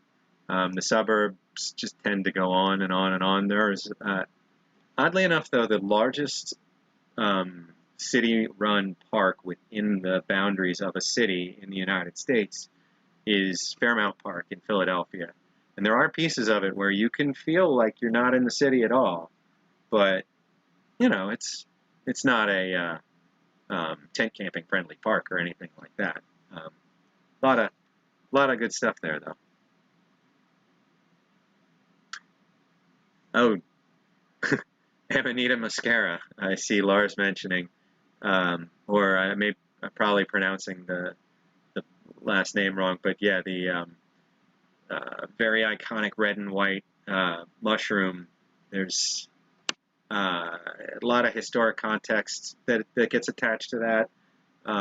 There's a lot of Germanic history very directly associated with that mushroom. A lot of folks would say Santa Claus, and a lot of things that have made it into the world sphere, or the world's day-to-day lexicon may have originated from stories passed down from some of the European tribes and their encounters with that particular wild edible. I wouldn't call it edible. Now you couldn't get nutrition value out of it that without the side effects that would, I guess, not only poison you, but strip the nutrition value from it as well, as you most likely not hold on to any of that. Daniel, yeah, the Ration Museum project as it exists today, this little warehouse room that you see around us, this project, well, and the bit of apartment that you saw there, but beyond it, is in Philadelphia, and that's at the moment just trying to recatalog everything in the collection and give it a more proper storage than it's kind of crammed in nature. But the goal is to actually open a real place of business in Philadelphia once we have enough folks behind that mission to say now is a good time and we know what we're doing enough to take on something like that, and not just I don't want to be in a state where we waste anybody's donations ever. So we're gonna get our heads together on this and figure out our exact dollar amounts that we'll be shooting for, and then we're gonna try and get a property as soon as we can. And then once we have a property, we get more shelves, we get more archival materials, we get some desks, and we can start properly photographing and cataloging and sharing this. And then we can arrange private tours, and we can arrange traveling collections where we lend something specific out to a museum that can use part of it for a bigger kind of display, but in a way that can bring a little attention to ourselves as a group, and to the historic value of what we're doing overall. So not just and to enhance these other displays. So there's going to be instances where some museums period display is going to be just that little extra bit amazing to go see in person, when it's got just those extra little touches of having the right cans on the table in the background, or the right boxes on the shelf, or whatever it happens to be that we can help out with. So that's our goal there. You grew up in Conshohocken. That's neat. There's I lived in Manayunk for a little bit too, so that's right out in that neck of the Philly area, where there's actually Philly's only ski hill is the Wissahickon ski hill in Conshohocken, and it's it's kind of a lump up a hill with a J-hook system, but it exists, and it's hiding in the city in one of those little like parky pockets. I can't wait to see you again, old Smokey. Hopefully, whether it's me going into your neck of the woods or us meeting somewhere in between, definitely want to see you when you start traveling around. Don't overdo it. Take it as easy as you got to. I won't ever fault you, for needing to play it safe there.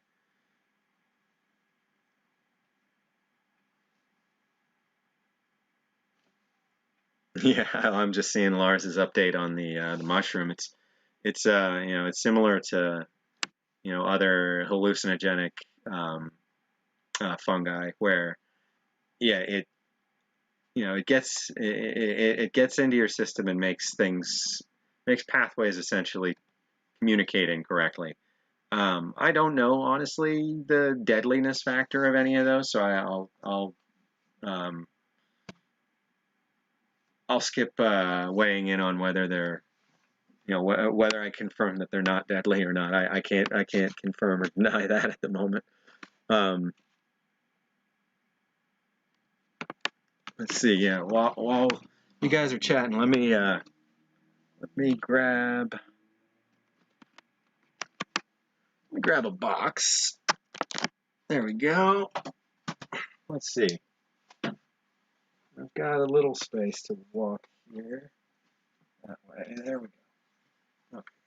Nope. Now I put myself inside that. I'll get a wireless mic eventually, I promise. Okay, so we can grab something from these stacks. Start taking a look. This down here, maybe. Looks like something. Oh, yeah, this is library.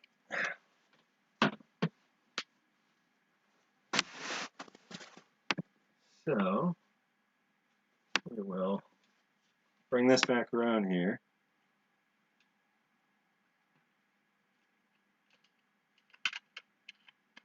Go. Pop this down here.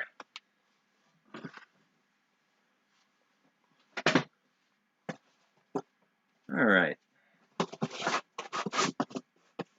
That's the point, bus stop. Yeah. For folks to see what's in the boxes, you got to keep tuning in. We'll go week by week.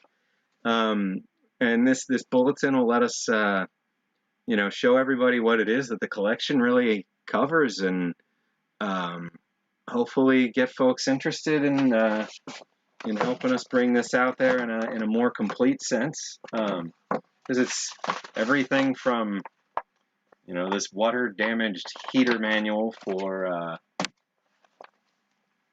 let's see.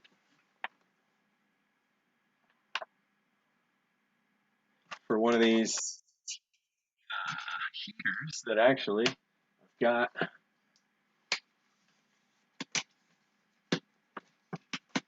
right here. Well, this is a later variant, but there's one right behind it that is the one that's for this manual. And these are the in Humvee bolted into the frame, like go-to ration heaters or water boilers. Let's see, I can pull this box. See, already getting sidetracked by the very first thing that comes out of that bag over there, or that box of books over there. All right, let's see. We can slide this forward. Slide that around.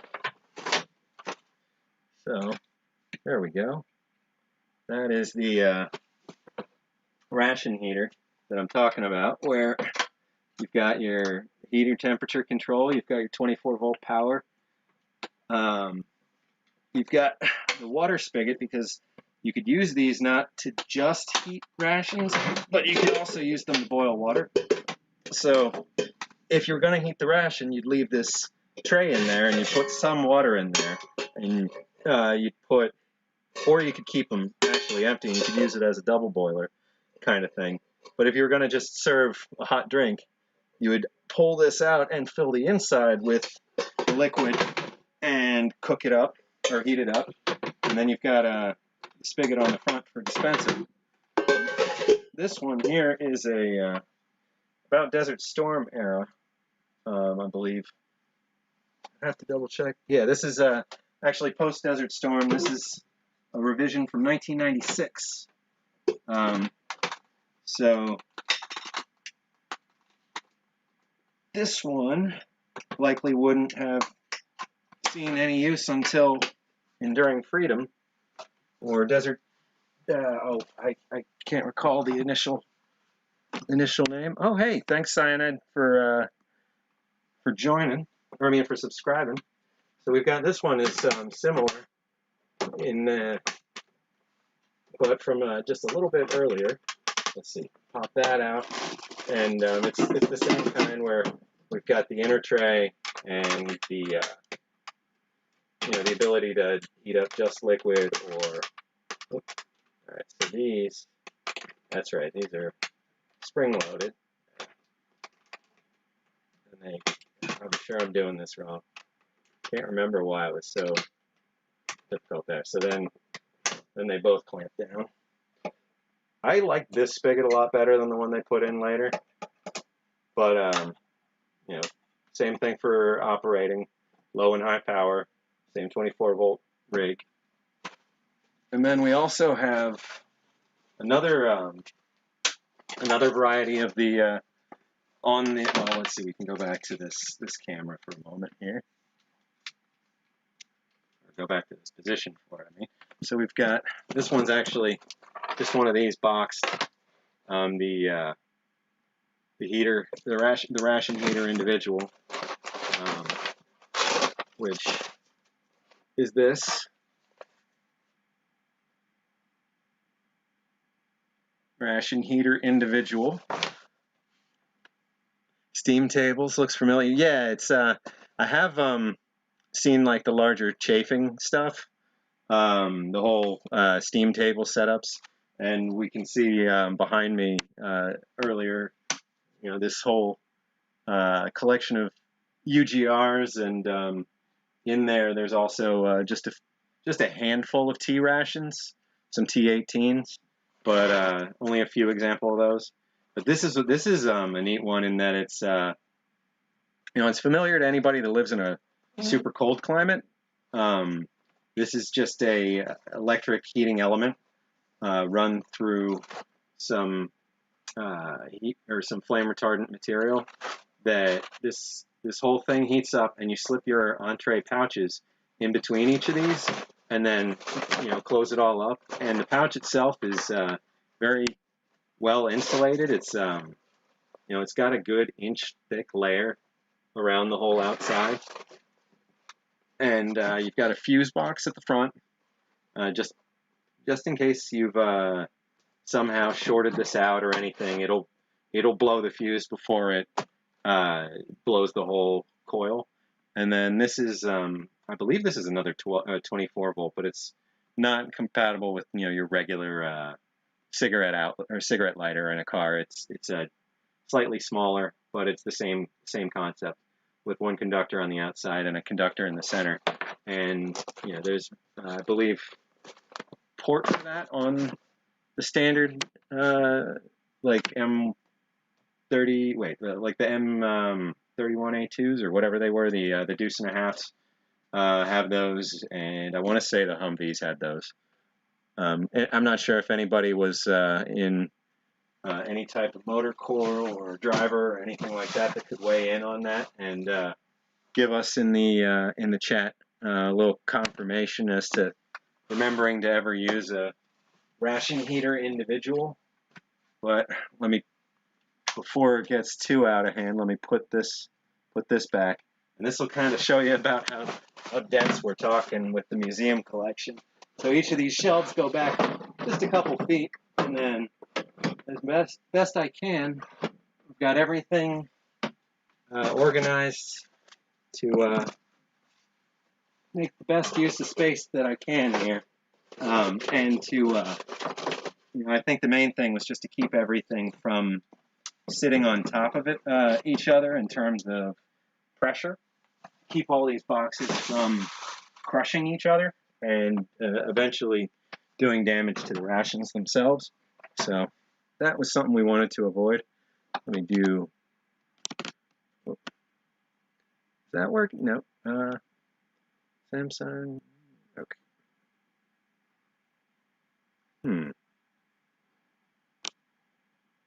I've got these flipped around somehow. Sorry, I was just switching over to this view here. But what I want to do is show you guys the opposite. I want to show with the big camera on top. Let me see what I did wrong there. Okay.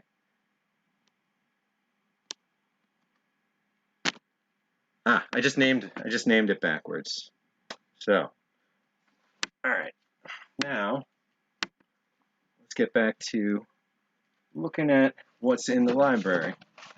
So this was just stuck in last minute because it was a book not necessarily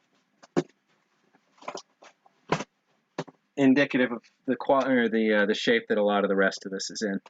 Let's see.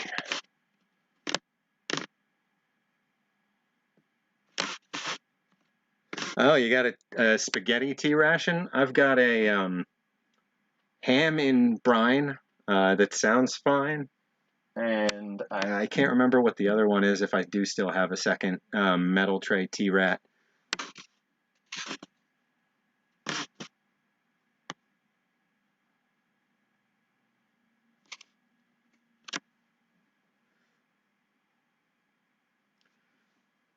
Yeah, I see Fred talking about cost of living in this chunk of the state, and he's not lying. Stuff's jumped up quite a bit. So we've got just an earlier edition of ration distribution operations. This is I want to say 90s. Oh no way, I'm way off. This is 1977. Sorry. 1977, and this particular edition published May 1983. So this is a really neat one. It has a lot of fold-out charts that I'd love to get properly scanned in a way that is a little hard to represent. Just flow charts for when who's in charge of what portion of a distribution operation.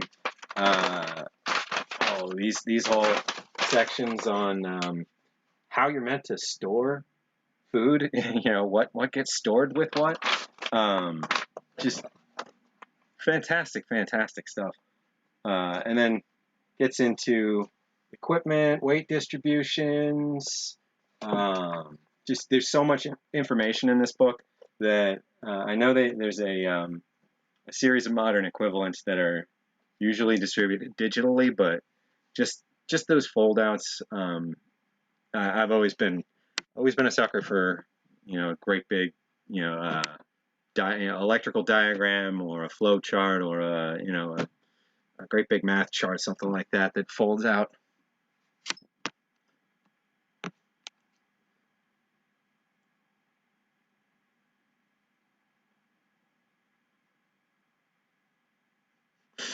Ham and brine doesn't sound fine. Maybe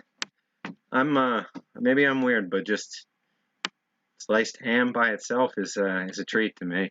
I don't know about.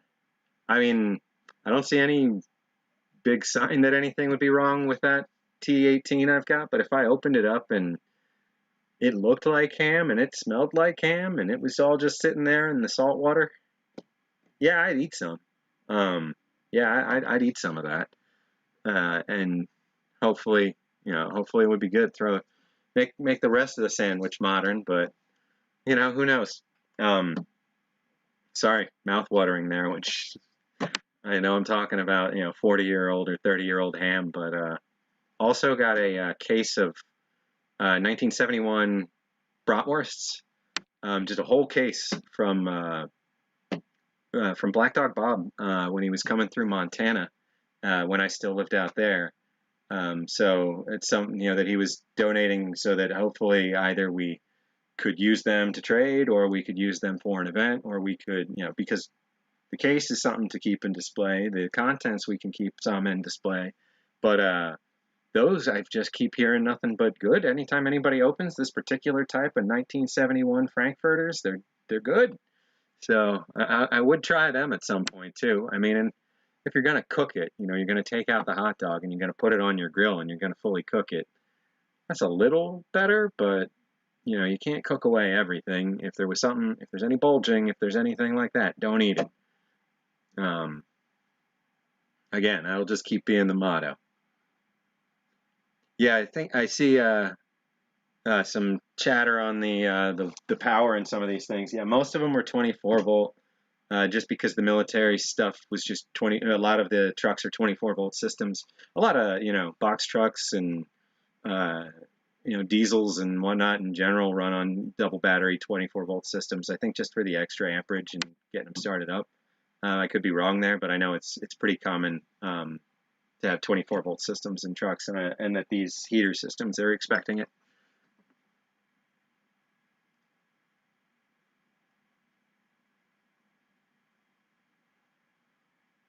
Yeah, I've heard Smokey's bringing up a good point. There are these places in the world that you hear about where it's modern and it's folks are wonderful and you can live like when he says live like a king, he mean like every single meal is prepared and provided and it's the most luxuriating whatever, and you're in the best accommodation in the area and you're constantly doing the most decadent activities the area has to provide, and it's $10-$20 a day and or whatever. I'm sure there's less and less of that in the world today, with us becoming a more global world in the sense that you can actually get around the world a lot better than some of the options 30-40 years ago. But then I think, is that really true? Or was jet setting more of a thing in the Pan Am days, when a trip to South America wasn't thousands and thousands of dollars if you had a wife and kids or something. We've got all kinds of stuff like this in the collection, which there you see these show up in articles about ration collecting in Japan, but I did my best to try and track down a lot of these actual Japanese full color ration books, and I as someone who speaks a little Japanese, I really can't describe how much I want to get over there and meet some of the Japanese ration collecting culture and enthusiasts. Just it's a whole different world, and there's so much professionalism that goes into some of these productions. Like I love this kind of stuff.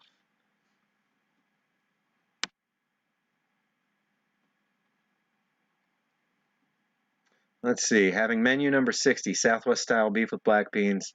Oh, I love that one. Number 60?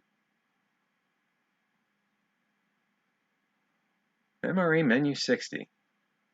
Is it, wait, you mean from like, we're not up to production run? No, okay, no. It's only production run like 40 or 41, or maybe even 39 right now, right? For a second there, I thought you were saying we were at production run 60 already. Got it. Menu 60 from MRE Nation. Got it.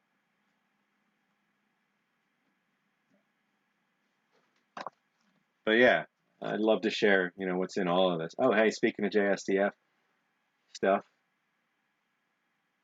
there's one of the like Frankfurters in a can, but Japanese. There's a lot of great extra detail in here, and then things like I'd love to really analyze like all these little extra scenes, like what they're going through, what they're testing.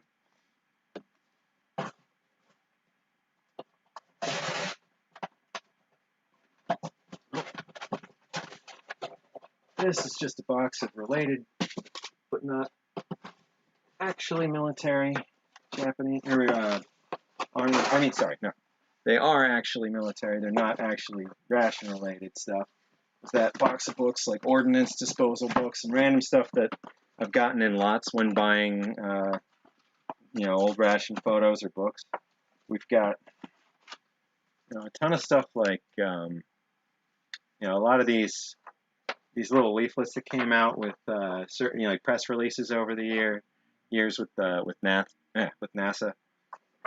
There's a number of versions of these, and actually, here's something neat. These freeze-dried pouches that they would inject the water into that snap into this tray system.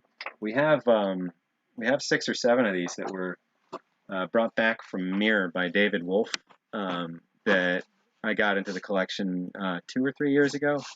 It's really one of the only things that I've stepped out of the, adding to the collection hiatus to try and make sure that we got a hold of. And that'll be one that I really want to make sure we get on display. Yeah, astronauts did drink Tang. They had orange drink. They had they had a lot of powdered drinks that would just be compatible with the same. It's like a water needle that they would put the end of the pouch on, and then depending on the era, it was a trigger to you squeeze a certain number of times. And actually, to go into that, that's what this kind of stuff is for. The design documents on the Shuttle Orbiter Food Systems Galley. So that goes into all the little specifics about the production of the feeding systems that were going to be used with the space shuttles. And we've got all the extra documentation that goes along with that as part of this overall little extra. Oh, here's just another version of that source board evaluation manual. And then here's, when I say some of these are pretty thick, this is the actual evaluation of the shuttle system. Everybody involved, pages and pages and pages of tests and outcomes and costs. The actual proposals from different bidders at the time, trying to say the cost of building different portions of the systems, the outcomes, the people that oversaw it, the specifications page by page by page of the materials that would be used, the purpose, the backup systems, the backup systems, the backup systems, all of that stuff. All the requests for proposal documentation and negotiation documents with companies like GE on, taking over contracts for building parts of this. So there's a lot there that's going to be really neat, right? Yeah, hundreds of pages of manuals for the shuttle galley system, and as far as I know, not published. Some of this I do have to just double check that we've long past any time that this would be sensitive. I believe it was just sensitive in the sense that there's a lot of bidding information in it at the time, so it's probably nothing that they'd have to keep from being online at this point. Then just neat little press release docs and extra photos and stuff from the collection or from NASA. So, for instance, this is a food tray rear edge. From I want to say this would be like around the mirror era. What would this be? Is this mirror? No, wait, which? Is this Skylab? Oop. Is it okay to use sparkling water in your flameless ration heater? It's okay. I don't know if it would have a negative side effect on it. Essentially, the main thing that's happening in there is an oxidation reaction that's producing heat, and as a byproduct is producing hydrogen gas. And mixing hydrogen gas and carbon dioxide isn't going to have any negative or extra effects. If anything, it would dilute the dangerous properties of the hydrogen gas. So you can, if you were to put just water in a ration heater and seal it or pipe it through something, you can light that on fire. And it's always a good party trick, But be careful. Again, like I'm gonna say things like this, and I should preface, just be careful. This is assuming we're all adults here, and I'm not necessarily condoning any extracurriculars with ration heaters, but the actual carbon dioxide in the water, if anything, would just escape, and you certainly want to put it in a space where air can't escape, and that's always the case with a ration heater. So, I just saw that going by. I would say, yeah, there's no extra danger to that. Just like always, you want to make sure that they're off gassing and you're in a ventilated area, because it's going to just be piping hydrogen into the space. Somebody used beer. Essentially, yeah, the water that exists in any of those is going to be enough, or is going to be able to interact with the material in the ration heater, whether it's also got other particulate or gases, shouldn't really take away from that. Now, if you were doing something that was producing some other off-gassing kind of thing that's dangerous when combined with hydrogen, then it could be a different story. Or something that produced additional heat could be dangerous. Yeah, FRH is put off hydrogen, and it is flammable. So you can capture it and fill a balloon, and that balloon will float. It's a neat experiment. So, and also it's fun at the range. You can use your FRH to fill a balloon. Well, not so that's you're ending up pressurizing, but we would use like a soda bottle and put the balloon on the end, and you get it a little puffed up. Then you tie it off, and you take it down range, and if you can keep a little candle nearby. As soon as you pop that balloon, it'll have a little burst. But yeah, Hindenburg style. Oh, the humanity. But yeah, it was just we have all kinds of little photos and stuff from NASA in the collection that we'd love to get shared with folks. We've got just books upon. Oh, here's more along what I was showing before. These Japanese books are just fantastic. There's so much information and production quality in these things, and some of this is, really useful to us to track down. And now in the era of being able to just use your cell phone and hold over this and get a pretty good translation of what it's saying, there's a lot that I'd like to go back and figure out if I missed anything, and we've probably all seen this one, but maybe not. I know Smokey was saying last week that a lot of the stuff I have is, old or old school. I don't know. I did collect a lot of it a long time ago.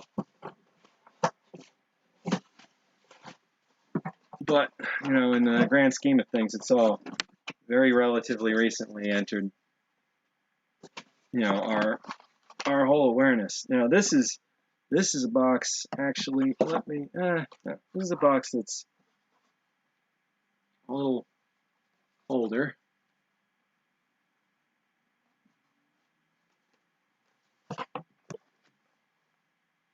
Where we've got, the same book, but quite a bit of time between them. Oh wait, no, not the same book. That I have another one of that somewhere else. But this one is 1941, and this might be around that same era actually. Recipes for field and garrison use. 1946 on this one. The Army recipes is the same kind of thing. So this, I believe, evolved out of it, and I'm going to be trying to track down more detail on that. But you can see when I get up closer, it's broken into all these great tabs all the way throughout, and we can jump right into vegetables, soups and chowders, desserts and dessert sauces, that kind of thing, just jumping around. And then this, I'm not going to open it up at the moment just because, there's, no, I'm just going to be careful with it. I'd rather get gloves and just make sure we're taking care of it. But same kind of thing. It's got all those tabs, and there's so much information in between changes in ingredients, and even just that 5-year period between 41 and 46, that it's going to be great, And I want to share what's in them so people can try and make them. I've got the Army Baker, April 1945, Cook's Workbook, May 1951. The predecessor to the book we were looking at earlier, this is a 1954 edition, the Standard B Ration. 1952 meat processing ration issue. So this, I realize I went over a little on what I expected time-wise, and I am going to have to wrap up for the day, but we've got, we just scratched the surface with even just this library box. You're a cookbook collector. Well, I want to make sure that we can get you, a digital copy of every one of these that has any recipes in it. This was the one I was thinking of that's a little newer. This is the same kind of book. Recipes. This is an Air Force recipes manual, from September 1950. This is another. This one is one of the older ones. Instructions for use in preparation of the ration. Wait, in preparation of the rating of the chief commissary steward. So this is like test prep materials for becoming the chief commissary steward in the Navy. So there's so much like along the lines of those charts that I was talking about. Ooh, okay. Okay, this wasn't one that tears out. This was just in there with the other charts, where you can, see the math that goes into how much of everything that you're gonna need. it's just awesome. All this extra info needs to get out there, and that some of this stuff is really hard to to convey in these. A lot of these books, you can go out today and you can find them in these military archives that are publicly searchable, and then you'll find out why I want to make absolutely new copies of every one of these scans, the grainy 1950s photocopy of this that they're still considering the copy of this book. It's there's blocky text, there's chunks that's missing, there's stuff that's like somebody's thumb was over part of the page or whatever, and that's in the copy forever. So we're going to make our own clean copies of all of these. Oh, hey, Marion. Mari's from my Burning Man group. Welcome. Is Wes in here too? I don't know, but yeah, we're talking ration recipes and books in the Military Ration Museum collection. But welcome. Catching just before I sign off, actually. But Scrapple's where it's at. As a Pennsylvania born and raised, I gotta agree. It's not up to me to know what's in it, and while I've read the can, I think there's a part of my brain that just takes that information, lifts it, and tosses it every time I stop paying attention, so that the next time it's sitting in front of me, I sit down and eat it. Scrapple. It's fantastic. Here's another one of those Japanese. This is the Ration World Cup. I mean, like, what are we missing what are we missing here in the West? What's going on over there?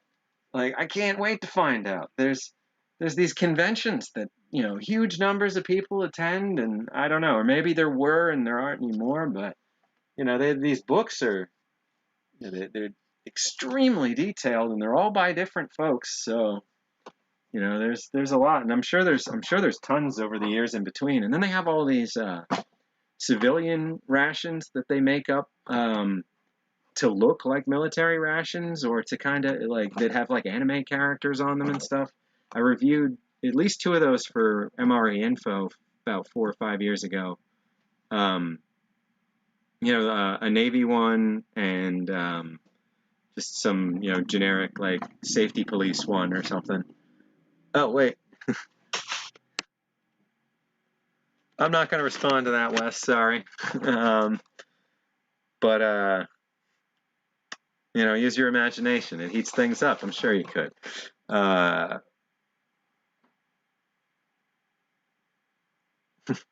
Let's see. Scrapple talk. So your grandfather ate Scrapple when you were a kid.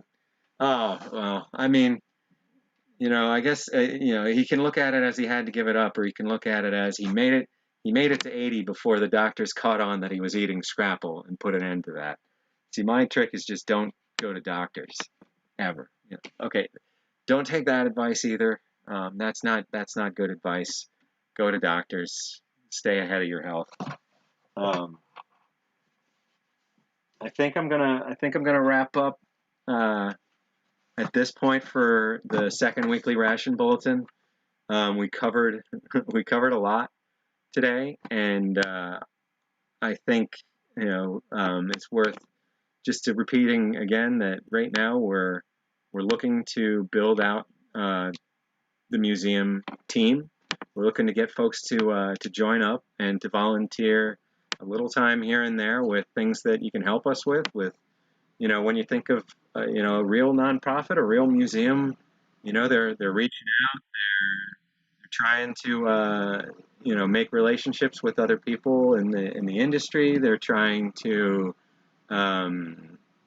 solve questions and problems. They're trying to communicate to as many people as they can about the historic importance of what they're doing. And one person can't do that, so I've already gotten to say goodbye to those days. There's 20-something folks that reached out in between last week and this week, and said they're not all certain how yet, but let's find that out together. And I understand. We've got to say what we need, and you've got to say what you can do before we can put those two together. So please check out the Slack that I sent out invites to. And for anybody who didn't reach out yet, you can reach out to down. Let's see, we'll switch back over here. You can reach out to right here. Volunteers at or volunteers or volunteering. Thankfully, I set them all up just in case I say it incorrectly. They'll all work. But the official address is volunteer@rationmuseum.com, or just reach out to me, Sean@rationmuseum.com, and I will make sure that I get you an invite. If you know how Slack works and you're used to it, you can go to rationmuseum.slack.com and request to sign up or try to make your own account. I'm not sure if I have it public yet in terms of signing yourself up, but if it isn't, we'll find out soon and we'll correct that. But like I said, everybody's welcome. Everybody's welcome in that Slack, whether you're a professor of history that has a ton of corrections that they need to make against everything I've said, and that's the way you're going to be able to help us, or you're still living at home and you're really interested in rations, and you're happy to post our links here and there, and maybe you want to help take a stab at a logo or an email campaign with us or something for an hour or some weekend. Like, we'd love to have you. Sign up. Oh, wait. I didn't hit the transition button this whole time. Sorry. Still getting used to this, but it doesn't matter. You saw me in the corner. You know what I'm saying. So, rationmuseum.slack.com, volunteer@rationmuseum.com, twitter.com/rationmuseum, and now just youtube.com/rationmuseum will work. So all that, we're trying to make it as easy as possible to share, and I can't wait to get a little more detailed with some of you on the next steps and the tasks ahead of us. And I'll come back the same time next week, 5 to 7 on Sunday night Eastern time, and give everybody that's waiting an update and another taste of all of this, all of this great stuff. Try and get all the way up there. We got a lot to look through.